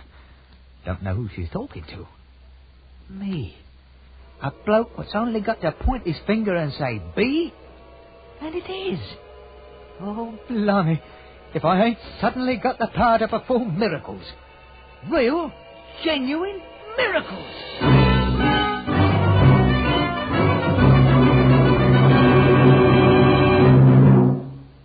Escape, under the direction of Norman MacDonald, returns in just a moment. Tomorrow, New Year's Day, CBS will bring you exclusively the broadcast of the Rose Bowl game between the University of Michigan and the University of California. Don't miss this colorful, exciting event, the Rose Bowl game. Michigan, the Western Conference champions, against California, fighting for the West Coast's first victory in the present series. It'll be here tomorrow, New Year's Day, on most of these same CBS stations. And now, back to Escape.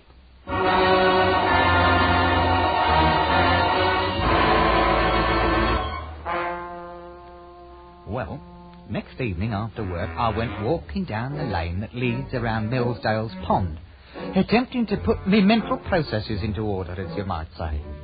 Mostly, I kept trying to cogitate on some honest-to-Betsy miracle that I might up and perform. But it ain't such an easy matter for a chap who's unaccustomed to goings-on of that nature. No, what I wanted was the genuine article. You understand? No little shenanigans, but one to make people stop and say, "Blimey now, if that ain't a real downright miracle for you." And then, all of a sudden, I had it. I just happened to recollect a chap somewhere who stuck his staff in the ground and commanded it to blossom. So, I poked my walking stick into the edge of the turf. I backed off a wee bit, and I pointed my finger at it and said, "Walking stick, become a blooming bush of flowering posies." Roses, by heaven. I'd done it, just like that fellow in the opera. Now then, what's all this here? Oh, Constable Winch, confound that man anyhow. Cease and desist, whatever it is. In the name of the law. Yeah, you there, Rosebush. Go back now, fast. Have a mind there who it is you're throwing bramble-bush with that. There. Oh, confounded, blundering idiot. Who's conducting nefarious activities under the cover of darkness, assaulting an officer engaged in the pursuit of his natural... Well... So it's you, Mr. Fotheringay. The fact being self-evident, Mr. Winch, I will not bother myself to answer. So you'll not bother yourself to answer, eh? And maybe you'll also deny that you just threw a great heavy mass of foliage at me? I do deny it. Then no doubt it just up and flew through the air, all by itself. Constable Winch, you have just hit the ruddy nail right on the head. Some more of them blasted hanky-pank conjuring tricks of yours. Is that it? On the contrary, it was merely a small miracle. You don't say so. In which case, His Honour might enjoy hearing you tell about it. So come along. I'll do nothing of the sort. Resisting an officer. That'll be another charge against you. Charge, indeed. Mr. Winch, you can take your charges and go to Hades. Constable. Mr. Winch. Oh, blimey, if he ain't gone and disappeared complete like. Now, I wonder if he... Yeah, I'm thinking this miracle business is a bit touchy. Why, a man might find himself in a whole peck of trouble before he learns the knack of the thing. Oh, I'd better go and get myself some real professional advice. Right away.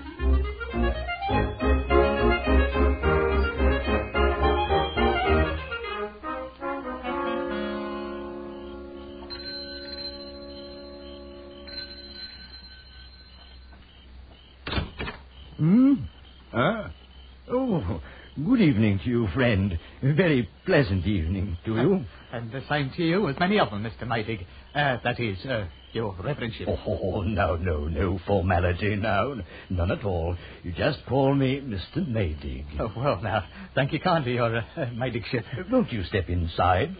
Much obliged to you, Mr. Reverendship. This way, Mr. I can't say that I caught the name. Fotheringay. George W. Fotheringay. Ah, yes. Not from my parish. Well, yes, I attended services last Christmas. Indeed. So many people did last Christmas. Well, here we are, Mr. Fotheringay. Take a chair. It's a Fotheringay. Oh, no, not that one. It's weak. I've often thought of doing something about it sometime. Yes, that one's fine. Well, if you'll remind me before I leave, Mr. Mayship, and I'll put that little piece of furniture to rights for you. Oh, then you're a carpenter. Well, only in a manner of speaking, as you might say. Well, now, Mr. Motheringay, feel entirely free to lay your burdens upon my shoulders. Well, the fact is, the matter which I come here to talk about might be considered of a somewhat a delicate nature. Oh, think nothing of it. Please feel free to speak, freely. My housekeeper retires very early. Oh, no, your reverendship. Nothing like that. Well, then, like what? Well, the subject about which I'm inquiring is miracles. Miracles, yes, indeed. Miracles? Any special kind of miracles? Oh, yes. The kind which I performs myself. I see. And what sort of miracles do you perform? Well, for one thing, I've just finished sending Constable Winch to Hades. Hades? Yeah, indeed. Of course, when I realised what had happened, I had him transferred to San Francisco, wherever that is. Yeah, I'm sure he'll like San Francisco much better. I see you don't believe me. I can't say I blame you either. Well, after all, Mr. Fotheringay. Fotheringay? Well, very well, there's nothing else to do but for me to up and perform a few miracles before we go any further. Well, that's very interesting, I'm sure. Well, now, you take that jar of tobacco there on the table, for instance. Now, suppose I just point my finger at it like this and become a bowl of violets. Well, that's very interesting. See? A bowl of violets. God, blood. I mean, so it is. Of course, it ain't nothing very spectacular, your reverendship, but it's a sort of miracle a man can pass without tangling himself up in a mass of trouble. It's extraordinary. Very, extraordinary. You can see for yourself, they're real violets. Indeed. Yes, indeed. Now, you take this for example. Become a bowl of fish. No, not that kind. Live fish in a goldfish bowl, swimming around. Now. That's better. It's amazing. How did you do it? Just told it to. That's all? That's all. When I tells a thing to do it, it does it. It was incredible. Come on me sudden, like you might say. Well, I'd like to know if it's real, genuine miracles or if it ain't. Well, seeing as how miracles ought to come under your reverendship's special province, more or less. Yes, indeed. However, usually in a somewhat more academic fashion, these are more astonishing. Well, as far as I can tell, there ain't no limit to it. Like, for instance, a bowl of fish. Turn into a pigeon. Good heavens. Look at that thing. I say. None of that. You stay away from Mr. Maydick now. And perhaps I'd best become that same jar of tobacco again. Well, Reverend, what do you think about it? It's amazing. It's the most extraordinary thing I've ever seen in my life. Ever expected to see. I've got to think about it, consider the possibilities. Well, I might come back in the morning. Oh, no, I wouldn't hear of it. Look here, I was about to dine when you rang. Wonder if you'd join me. Of course, I'm afraid there's only cold mutton. Well, now, perhaps there's something else you might like better. Oh, anything. Frankly, I've grown to hate the sight of that. But you don't mean that. But why not? Just name it. A pheasant. I haven't tasted pheasant in years. Oh, then now is the time. Let there be a pheasant on the table. No, not like that. Let it be dead and roasted and ready to eat. Oh, look at it. Oh, it's beautiful. Smells good, too. Perhaps we'd better, yes. Let there be 2 pheasants. And truffles? And truffles. Maybe some oysters? 2 dozen oysters. Oh, I love oysters. We better make it 3 dozen. And some cheddar. Oh, we must have some cheddar. Oh, yes. A pound of cheddar. What to drink, Your Reverendship? Champagne? Well, I really shouldn't. Well, perhaps a small bottle of Moselle. 6 bottles of Moselle. Oh. A keg of Star and a case of champagne.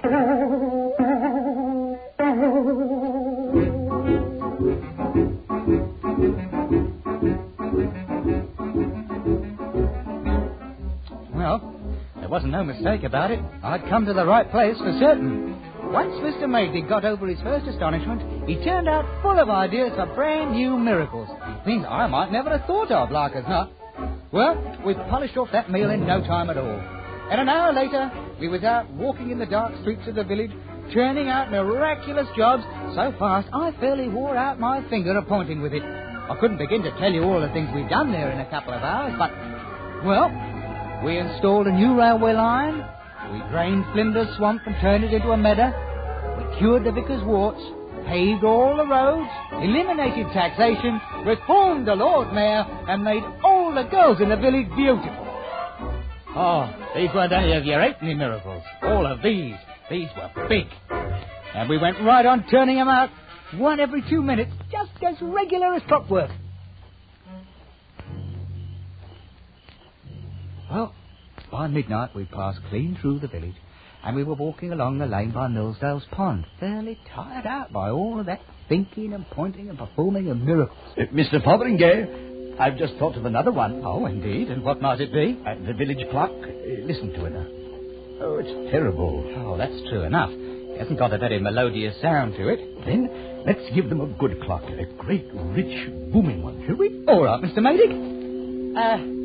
Let that there clock become a genuine London-style cathedral clock.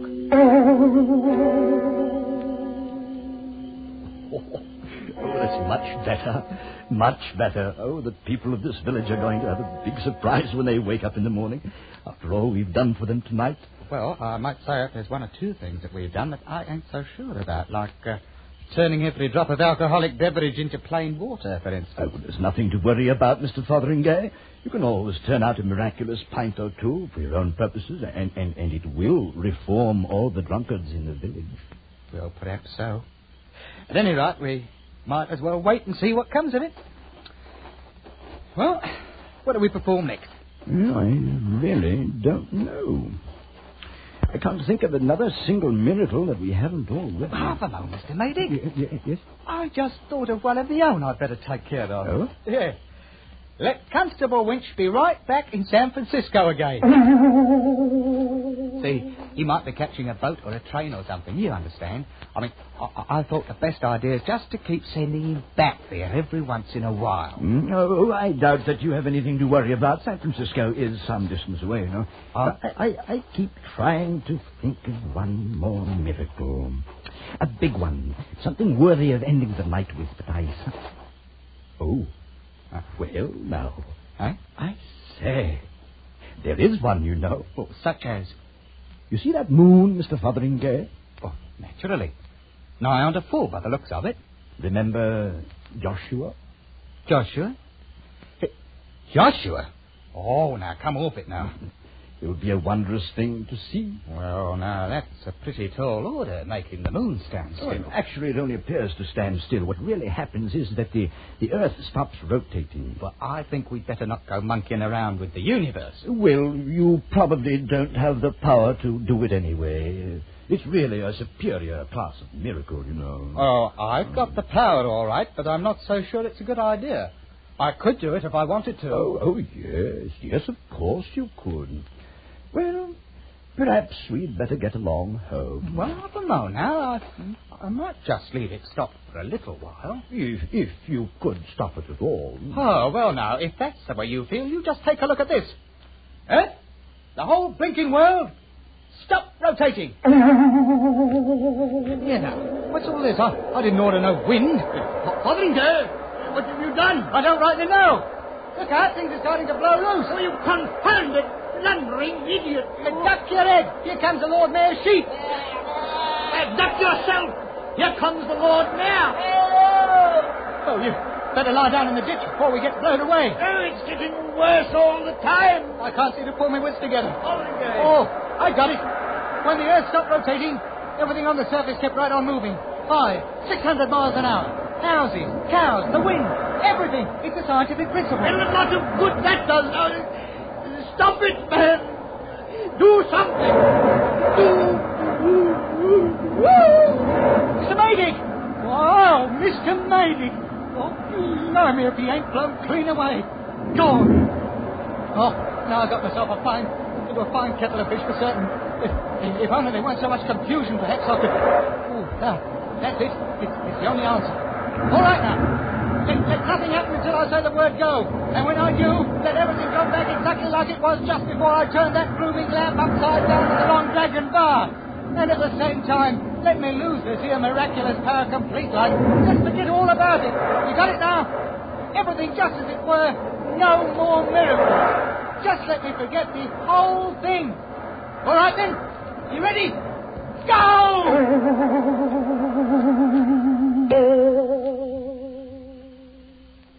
That's only what you say. And the same as anybody else might say who's got the least bit of scientific knowledge inside of their thicker heads. Aren't I right, Constable Winch? Couldn't actually say, Mr. Fotheringay. The subject ain't exactly in my province, you know. Neither are the same as Bridget. Right along, Constable Winch. Irregardless, Mr. Beamish, miracles ain't possible. So you say. Perhaps you don't even know what a miracle is. Perhaps if I was to point my finger at that lamp there on the bar and tell it to turn upside down, I suppose you think it might do it. Well, I wouldn't say it wouldn't. You wouldn't say it wouldn't. Mr. Toddy Beamish, you haven't got a brain in your head. And I'm only wasting the time trying to enlighten you. There you are, Miss Bridges. Thank you kindly, Mr. Fotheringay. I'll be dropping in again when the place ain't quite so crowded. And so I bid you all a respectful good night. Well, Toddy, I'd say you got the best of the argument tonight. Glory be, will you take a look at this? What's up, Miss Bridges? Sixpence. He left me sixpence right here on the bar, big as anything. And so he did. Like if it ain't never happened before. Saints preserve us if it ain't a downright bloomin' miracle. That's what it is, a downright bloomin' miracle.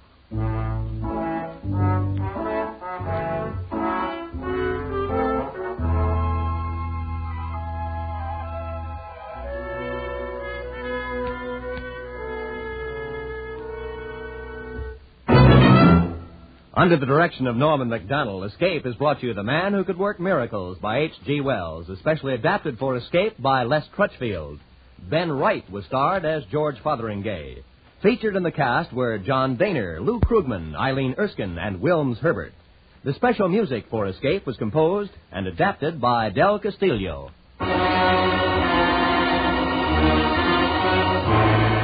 Next week, escape with us to the wind-swept peak of Mount Everest and the story of a man who sacrificed everything to climb it, as Leonard Lee tells it in his gripping story, Conquest.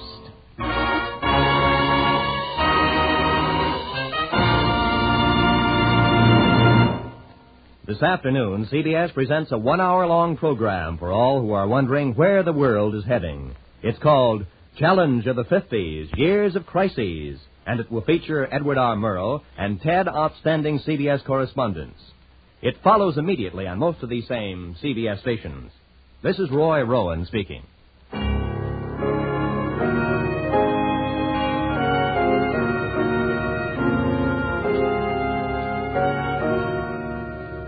This is CBS, where you spend an hour with Frank Sinatra every Sunday afternoon on the Columbia Broadcasting System.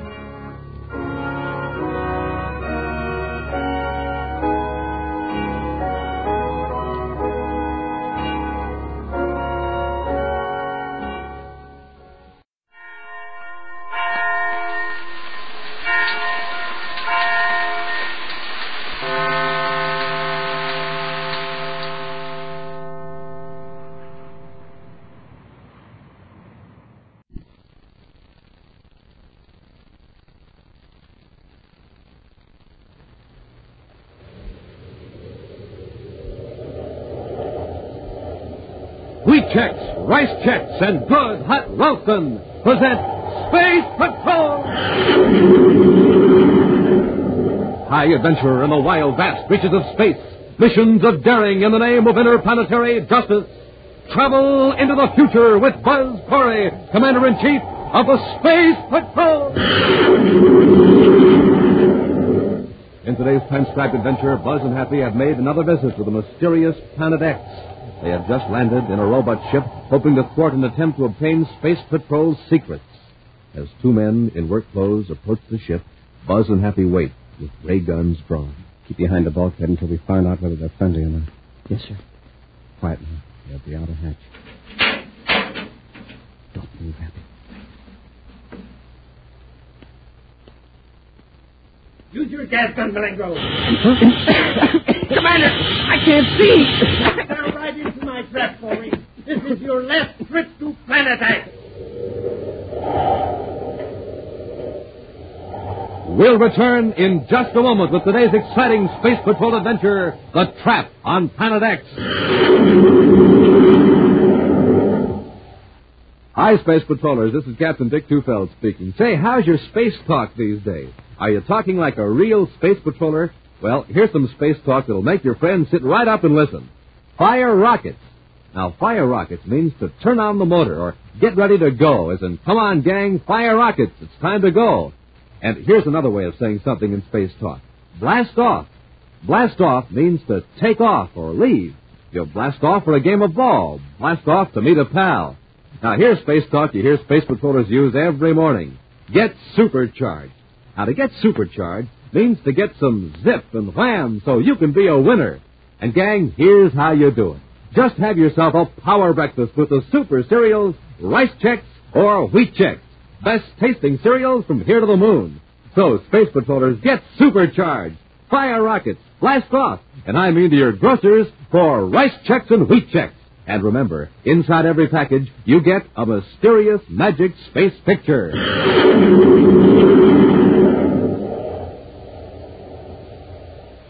And now, today's Space Patrol adventure, The Trap on Planet X.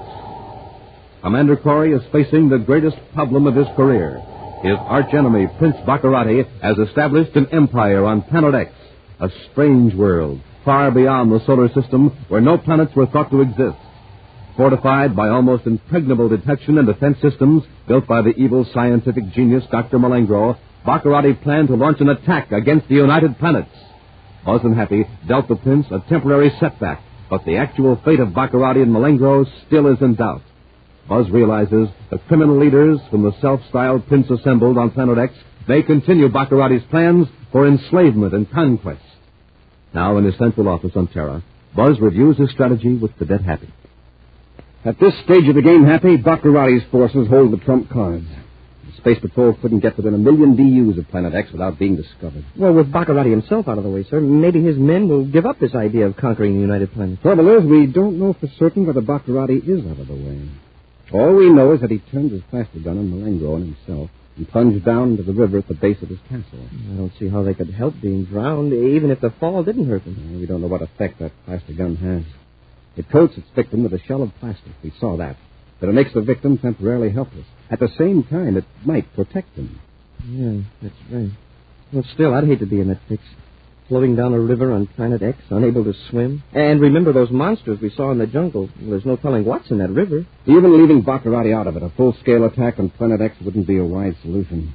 Baccarati has abducted hundreds of innocent people from the United Planets. He's forcing them to work for him. That's the chief reason we can't risk an all-out attack. How are we going to save them? Well, that's problem number one. It's not a job for a space fleet. A few men infiltrating into Baccarati's stronghold, into the slave camps in the north, into the castle, into his plants. That isn't going to be easy. No. And once they're in, they'll be useless unless we can communicate with our forces on the outside. Well, I'd like to take another crack at it, sir. So would I. But it's something we can't rush into, Happy. One wrong move could cost the lives of innocent people. I want to have a talk with Lieutenant Simmons and then outline a plan of action. Meanwhile, billions of miles away on Planet X, a strange creature stands on the bank of a river and peers intently at two figures stiffly floating downstream. The man on the riverbank is huge, nearly 7 feet tall, and his rugged frame is loosely draped with the skin of an animal. To this primitive native of Planet X, the figures in the water are objects of wonder. Slowly, his lips move in response to the thought that forms in his not-too-active brain. Aye, men. Skymen. The next instant, the native plunges into the water. Skymen. The men who arrived many seasons ago in great monsters. Men with powerful weapons. Men who built huts of stone that towered into the mists. But why were these two Skymen floating down the river, so strangely stiff and still? The native swims toward them, then, one at a time, tows them to shallow water. And one under each powerful arm, he carries them up on the bank. The men seem coated with something shiny and hard and transparent. But as the native watches in surprise, the shiny covering cracks and falls away. The men move. The native steps back, half frightened, half curious. And one of the Skymen speaks. Well, are you all right? Yes, Your Highness. But I don't like the looks of that native. Don't worry. I got my plastic gun ready. I can turn him into a 7-foot statue if he starts anything. But don't show any fear. Remember, we are superior beings. Are you sure there's enough plastic left in the gun to cover a man of that size? Keep quiet. Let me do the talking. You there. What's your name? Hi, Goro. We're in luck, Malengo. For a minute I was afraid he was one of those wild ones that our men hadn't taught to speak English. Goro, I'm the chief of the Skymen, Prince Baccarati. Goro, kneel before your prince. He is your chief. Chief. All right, Goro. You may rise. Skymen live in air and in water? We are all powerful, Goro. The Skymen can do anything. Skymen all powerful. Send him away, Your Highness. Let's get back up the river to the castle. We may need him. We may run into some unfriendly natives, and Goro will contend him. Yes, you're right, Your Highness. Goro, you come with me. Your chief will give you fine clothes like these. You will eat the food of the Skymen. And Goro will become all-powerful like the Skymen. Goro eat food of Skymen? Of course. And everyone will say, there is Goro, honor guard of Prince Baccarati. Come, Goro. Lead the way to my castle. I obey, Chief. Come on, Malengo. Your Highness, do you think Corey could get away from the castle? I doubt it. When we get back, we'll put some pressure on the commander. He can tell us many things that will help further my plans for conquering the universe.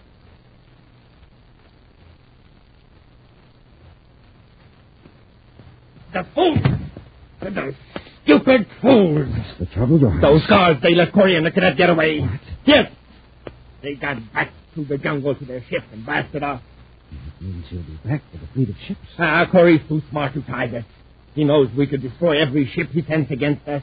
But if he thinks we were drowned when we jumped into the river, won't he assume your empire will fall apart? Now, Corey doesn't jump to conclusions. He'll try something, that's certain. Now, if we could only force his hand. Get him back here. Alone. By the way, Malengo, how's Dr. Rainey coming along with that brain of rat?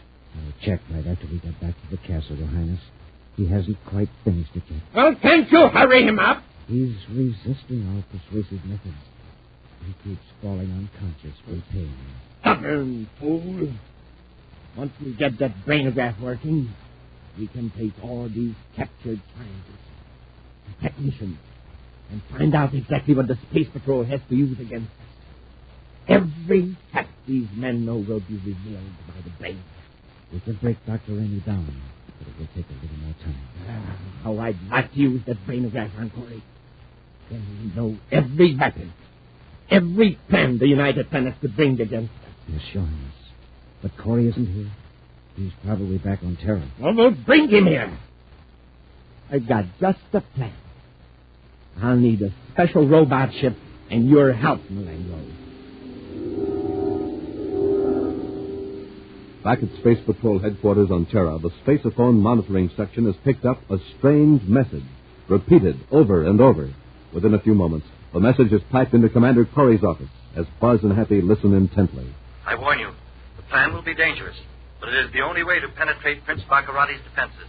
This is the voice of Professor Ramey speaking from a continuous recording tape on board a Baccarati robot patrol ship.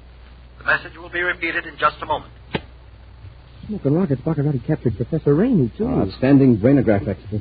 Oh, gee, if Baccarati gets the brainograph... Well, at least I'm glad to hear the professor's alive. The report was that he crashed on Neptune. That's the 9th top scientist Baccarati Attention, was... Space Patrol Hold Unit. it, Happy. The message is... The United Planets are in danger. This is Professor Bernard Ramey of the Space Patrol Electronics Bureau. I'm held captive by Prince Baccarati on a planet far beyond the solar system. No ship can approach this planet without being detected by Baccarati's defense system. You can say that again. Only Baccarati's own ships can penetrate the electronic shield. I have succeeded in hiding the recording device in this ship, which is of class G, type R134. A ship of this type could get through the electronic field if it emits a steady signal on a frequency of 231.6 megacycles. I warn you, the plan will be dangerous. Cut it off, Happy. But it is the only way... So that's the key to the shield. A signal at 231.6 megacycles. I wonder what happens if you're off the beam a few cycles. The ship is destroyed, probably. Well, it looks as though Professor Ramey has given us the chance we were waiting for. Yes, Happy. Call Space Patrol Operations. Order a Class G, Type R134 robot spaceship with auxiliary controls. We're blasting off the planet. I've picked up a robot ship on the viewscope, Your Highness. Is it one of ours? It looks like it. But all of ours are accounted for. Well, and then Corey fell for it. He thought that was Professor Ramey's voice. The brainograph should be ready in a few hours, Your Highness. Oh, Ramey finally cracked, eh? No, but our engineers figure they'll be able to complete the brainograph now with no further help from the professor. Excellent. Now, Malengo, we'll just wait patiently until Corey enters out.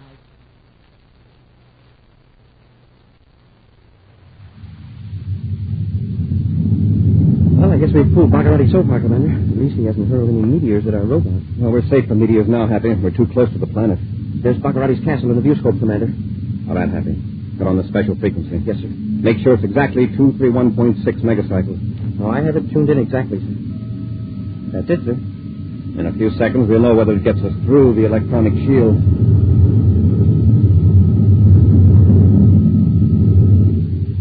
It worked, sir. Keep away from the viewports, Happy.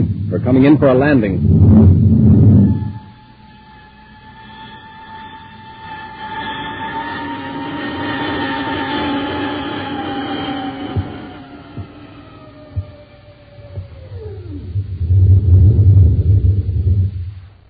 Now we'll wait here in the ship till it gets dark. And we'll make an attempt to get inside the castle. Suppose someone comes out to inspect the ship. Yeah. 2 men are coming toward the ship now. Mm. In work clothes. Whether they're friendly or not, it's a break. You can borrow their clothes. Keep behind the bulkhead until they're well inside the ship. Have your ray gun ready. Yes, Commander. Quiet now, Hank.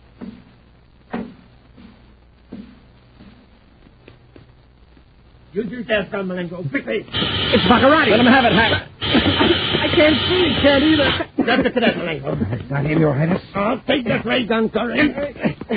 You might as well stop struggling, Corey. That toxic gas made you as weak as a kitten. Where is Professor Ramey? Oh, don't try to talk, Commander. Unless you're wearing gas masks. Like Dr. Malengo and myself, you'll only suffer all the more from the toxic gas. For your information, Commander, that wasn't Professor Ramey's voice you heard. It was mine. A good impersonation, don't you think? That's right, Corey. The professor was busy completing a brainogram. And we are going to use it on you to find out all the Space Patrol secrets. After you recover from the toxic gas, of course. Yes, you can recuperate in the dungeon, Corey. And just wait till you see your guard. He's a nice little fellow named Goro. You'll be safe with Goro. Very safe. We'll return to Space Patrol in just a moment. Say, gang, what kind of fuel are you filling up with at breakfast? Ordinary fuel? Well, I hope not. Because, remember, in the morning, you haven't had anything to eat for hours. That means your fuel tank needs super fuel, like Rice Chex and Wheat Chex, those super cereals. A good Chex breakfast, and boy, you're supercharged.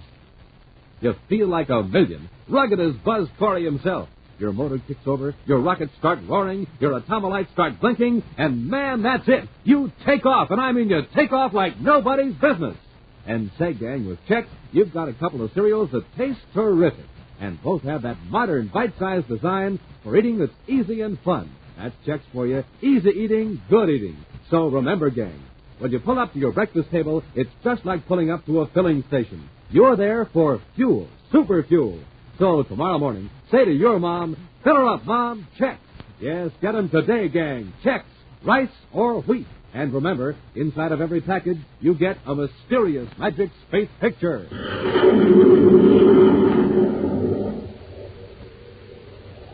And now, back to our Space Patrol adventure, The Trap on Planet X.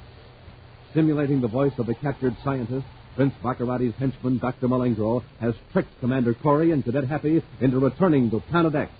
The Space Patrolmen passed safely through the deadly electronic shield over the castle by means of a secret frequency on their robot spaceship transmitter. But after landing, Buzz and Happy were captured by Baccarati and Malengro. Right now, they're locked in a cell in the castle dungeon with a huge native Goro standing guard outside. Doesn't look very bright. I can't always tell by appearances. I wonder if he realizes that Baccarati is making slaves out of some of the other natives, his own people. Good point. Let's see, what's his name? Goro, isn't it? Yes, sir. Goro. Goro, I'd like to talk to you a minute. What you want? I'm your friend. I want to help you, Goro. Skyman Chief, friend. You not friend. Skyman Chief?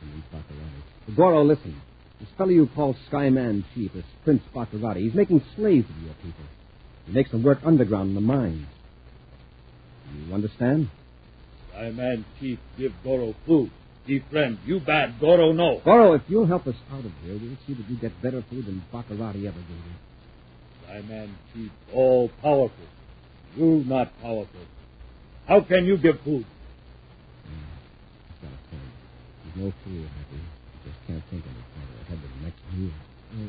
Speaking of food, I wish Baccarati would show us with some chow. Hey, I just remembered. I think it's here in my jacket pocket. What? Some space rations. Yeah, I've got a bar of ration G here. Baccarati missed it when he frisked me. Take off a small piece of it, Happy. Yes, sir. Here. Here you are, Goro. Taste it. Yeah. That's not food. Goro man, not small bird. Go on. Reach your hand to the bar. Just try it. Goro, try. Oh, look at the size of that hand. It'll barely go through the bars.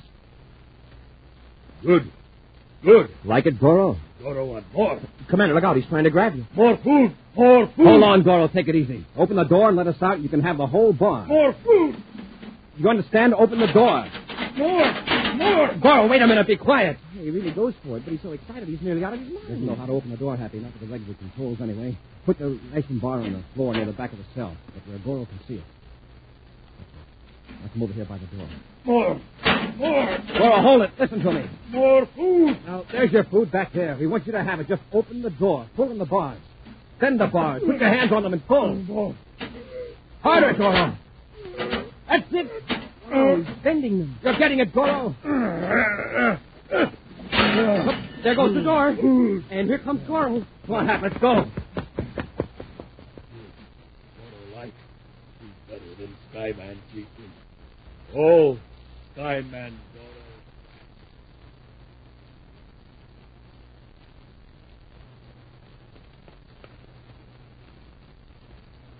Down this part, Happy, for the stairs.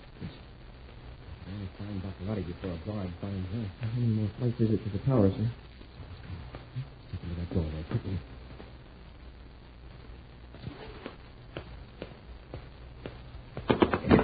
Put your hand over his mouth, Happy. Yep. Now let's get him in here. I've got his gun, Happy. And let go of him. Yes, sir. Corey, how did you get out of that cell? Never mind the landing. Where's Baccarati? Come on, where is he?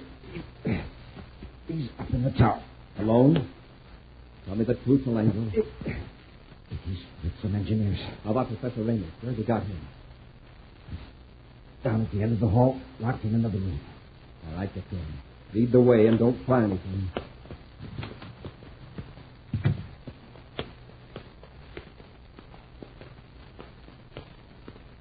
This is it. Unlock the door. Shut the door, Happy, and keep Malengro covered. Yes, sir. Professor Rainey. Malengro, what have you done for him? Baccarati was a little rough with him. He wrecked the brain again. Months of work ruined. The professor's coming too, sir. Professor? Hey, Commander Malengro's getting away. Get him, Happy. Yes, sir. That takes care of him. Good. The Professor Ramey. Won't do you any good, Bartolomé. Commander Corey. Yes. Our Capati's been forcing me to fill the brain again. When I heard he tricked you into coming here, I left. Yes, I know. Professor, we haven't much time. We've got to get out of here. Can you walk? I think so. Maserati gave you quite a beating. Do you know of any places where we could get a ship? Maserati's spaceship factory. That's too far away. Besides, it has an electronic shield around it, too. Well, at least once we get out of the castle. Wait a minute. There's a robot testing field on the other side of the valley. Does it have an electronic shield over it? Not ordinarily. One can be set up if strange ships are sighted in the region of the planet. Ordinarily, it's kept open for tests. Can you show us how to get out of the castle? The gates have electronic locks. Only Baccarotti's men have keys. Malengro must have one. Search him, Happy. Yes, Professor. How far is it across the valley to the testing field? I don't know exactly. Around 5 miles, I think. Do you feel strong enough to make it? Malengro's key, sir. I think I can make it, Commander. Then come on. We'll tie Malengro up and gag him so he can't come to inside.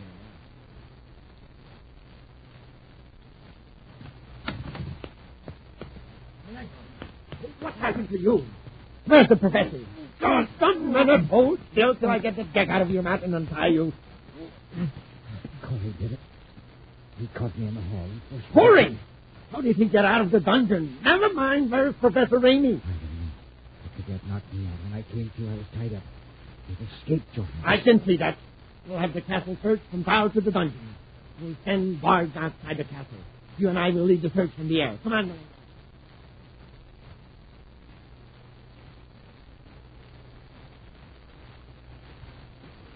The test port is right up ahead, sir.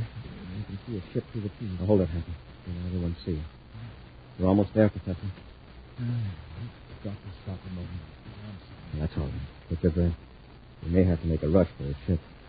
I don't see anyone at this side of the field, Commander. There's some men working on a ship about 300 yards down to the right there. We can't afford to make a mistake now. Commander, those aren't all robot patrol ships. Some of them are battle cruisers. You're right, Happy.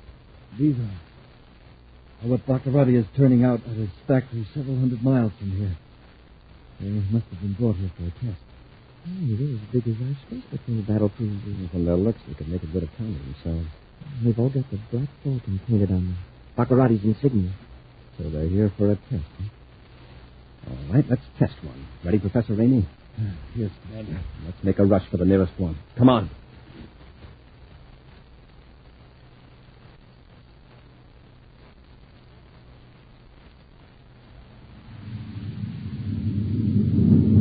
Keep the velocity down, Malengro. Remember, this is a spaceship, and Corey is on foot. I'm trying to cover as much ground as possible, Your Highness. If we circle the castle several times, we can pick them up in the ground skin. Oh, where could they have gone?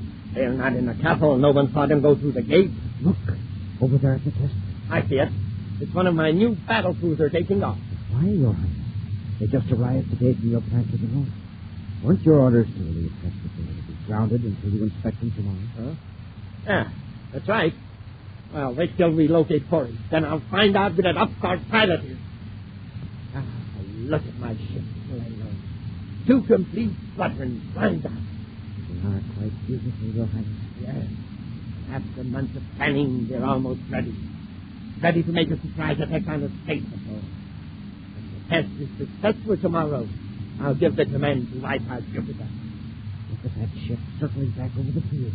With the big Jupiter base out of the battle, I can conquer the outer planet.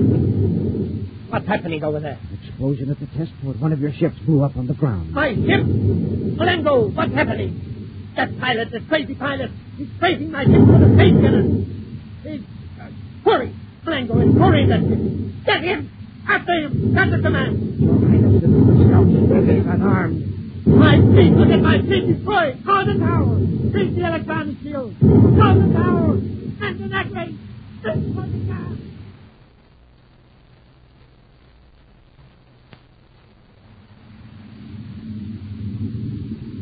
Well, I think that does it, sir.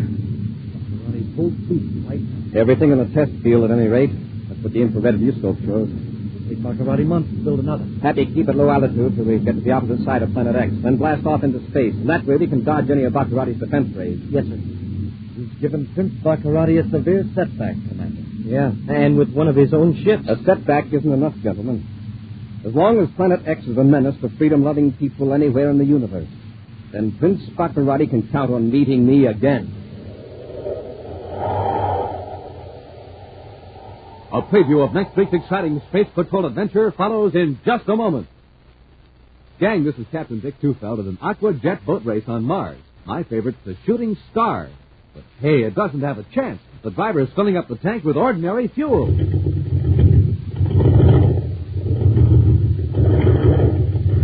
You see what I mean? No zip, no zoom, no zing. Hey, but wait. Now the driver's putting in some super fuel.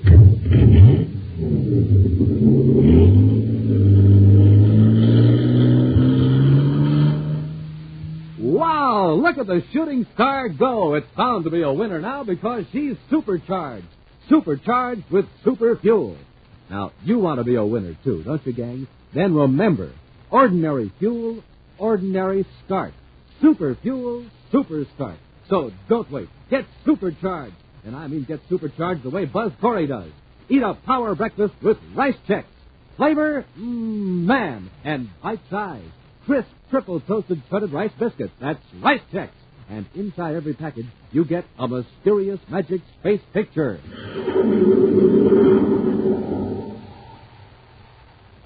And now, a preview of next week's exciting Space Patrol adventure. Buzz and Happy are trying to make their way through a strange valley filled with weird and poisonous plants. Suddenly, Happy trips and falls. Commander, something's got my foot. It's the vines. They're growing tight like ropes. Winding around me, too. I can't get them untangled. Maybe we can cut them loose. Yeah. Hey, it's grabbed my arm. I can't move. And the leaves have got suckers on them. Hap, we've got to get loose. These vines are man-eaters. Be sure to join us again next week for the thrilling story of Valley of Dread, when Wheat Chex, Rice Chex, and Good Hot Wilson again present Space Patrol! Special bulletin for boys and girls in Cleveland, Ohio, and Rochester, New York. Buzz Corey's own space battle cruiser, the Ralston Rocket, will be in your area next week. Don't miss it. The Ralston Rocket. Space Patrol, created by Mike Moser, starring Ed Kemmer as Commander Corey and Lynn Osborne as Cadet Happy, was written by Lou Houston, produced and directed by Larry Robertson, executive producer Mike Devery. Other players were Baylor Kovach, Ken Mayer, and Norman Jolly. Dick Tufeld speaking. Now, don't forget to tune in next Saturday and every Saturday when Wheat Chex, Rice Chex, and Good Hot Wilson again present Space Patrol! Be sure to see another exciting Space Patrol story on your local ABC television station. Consult your local paper for time and channel. This program is broadcast to our armed forces overseas through the worldwide facilities of the Armed Forces Radio Service.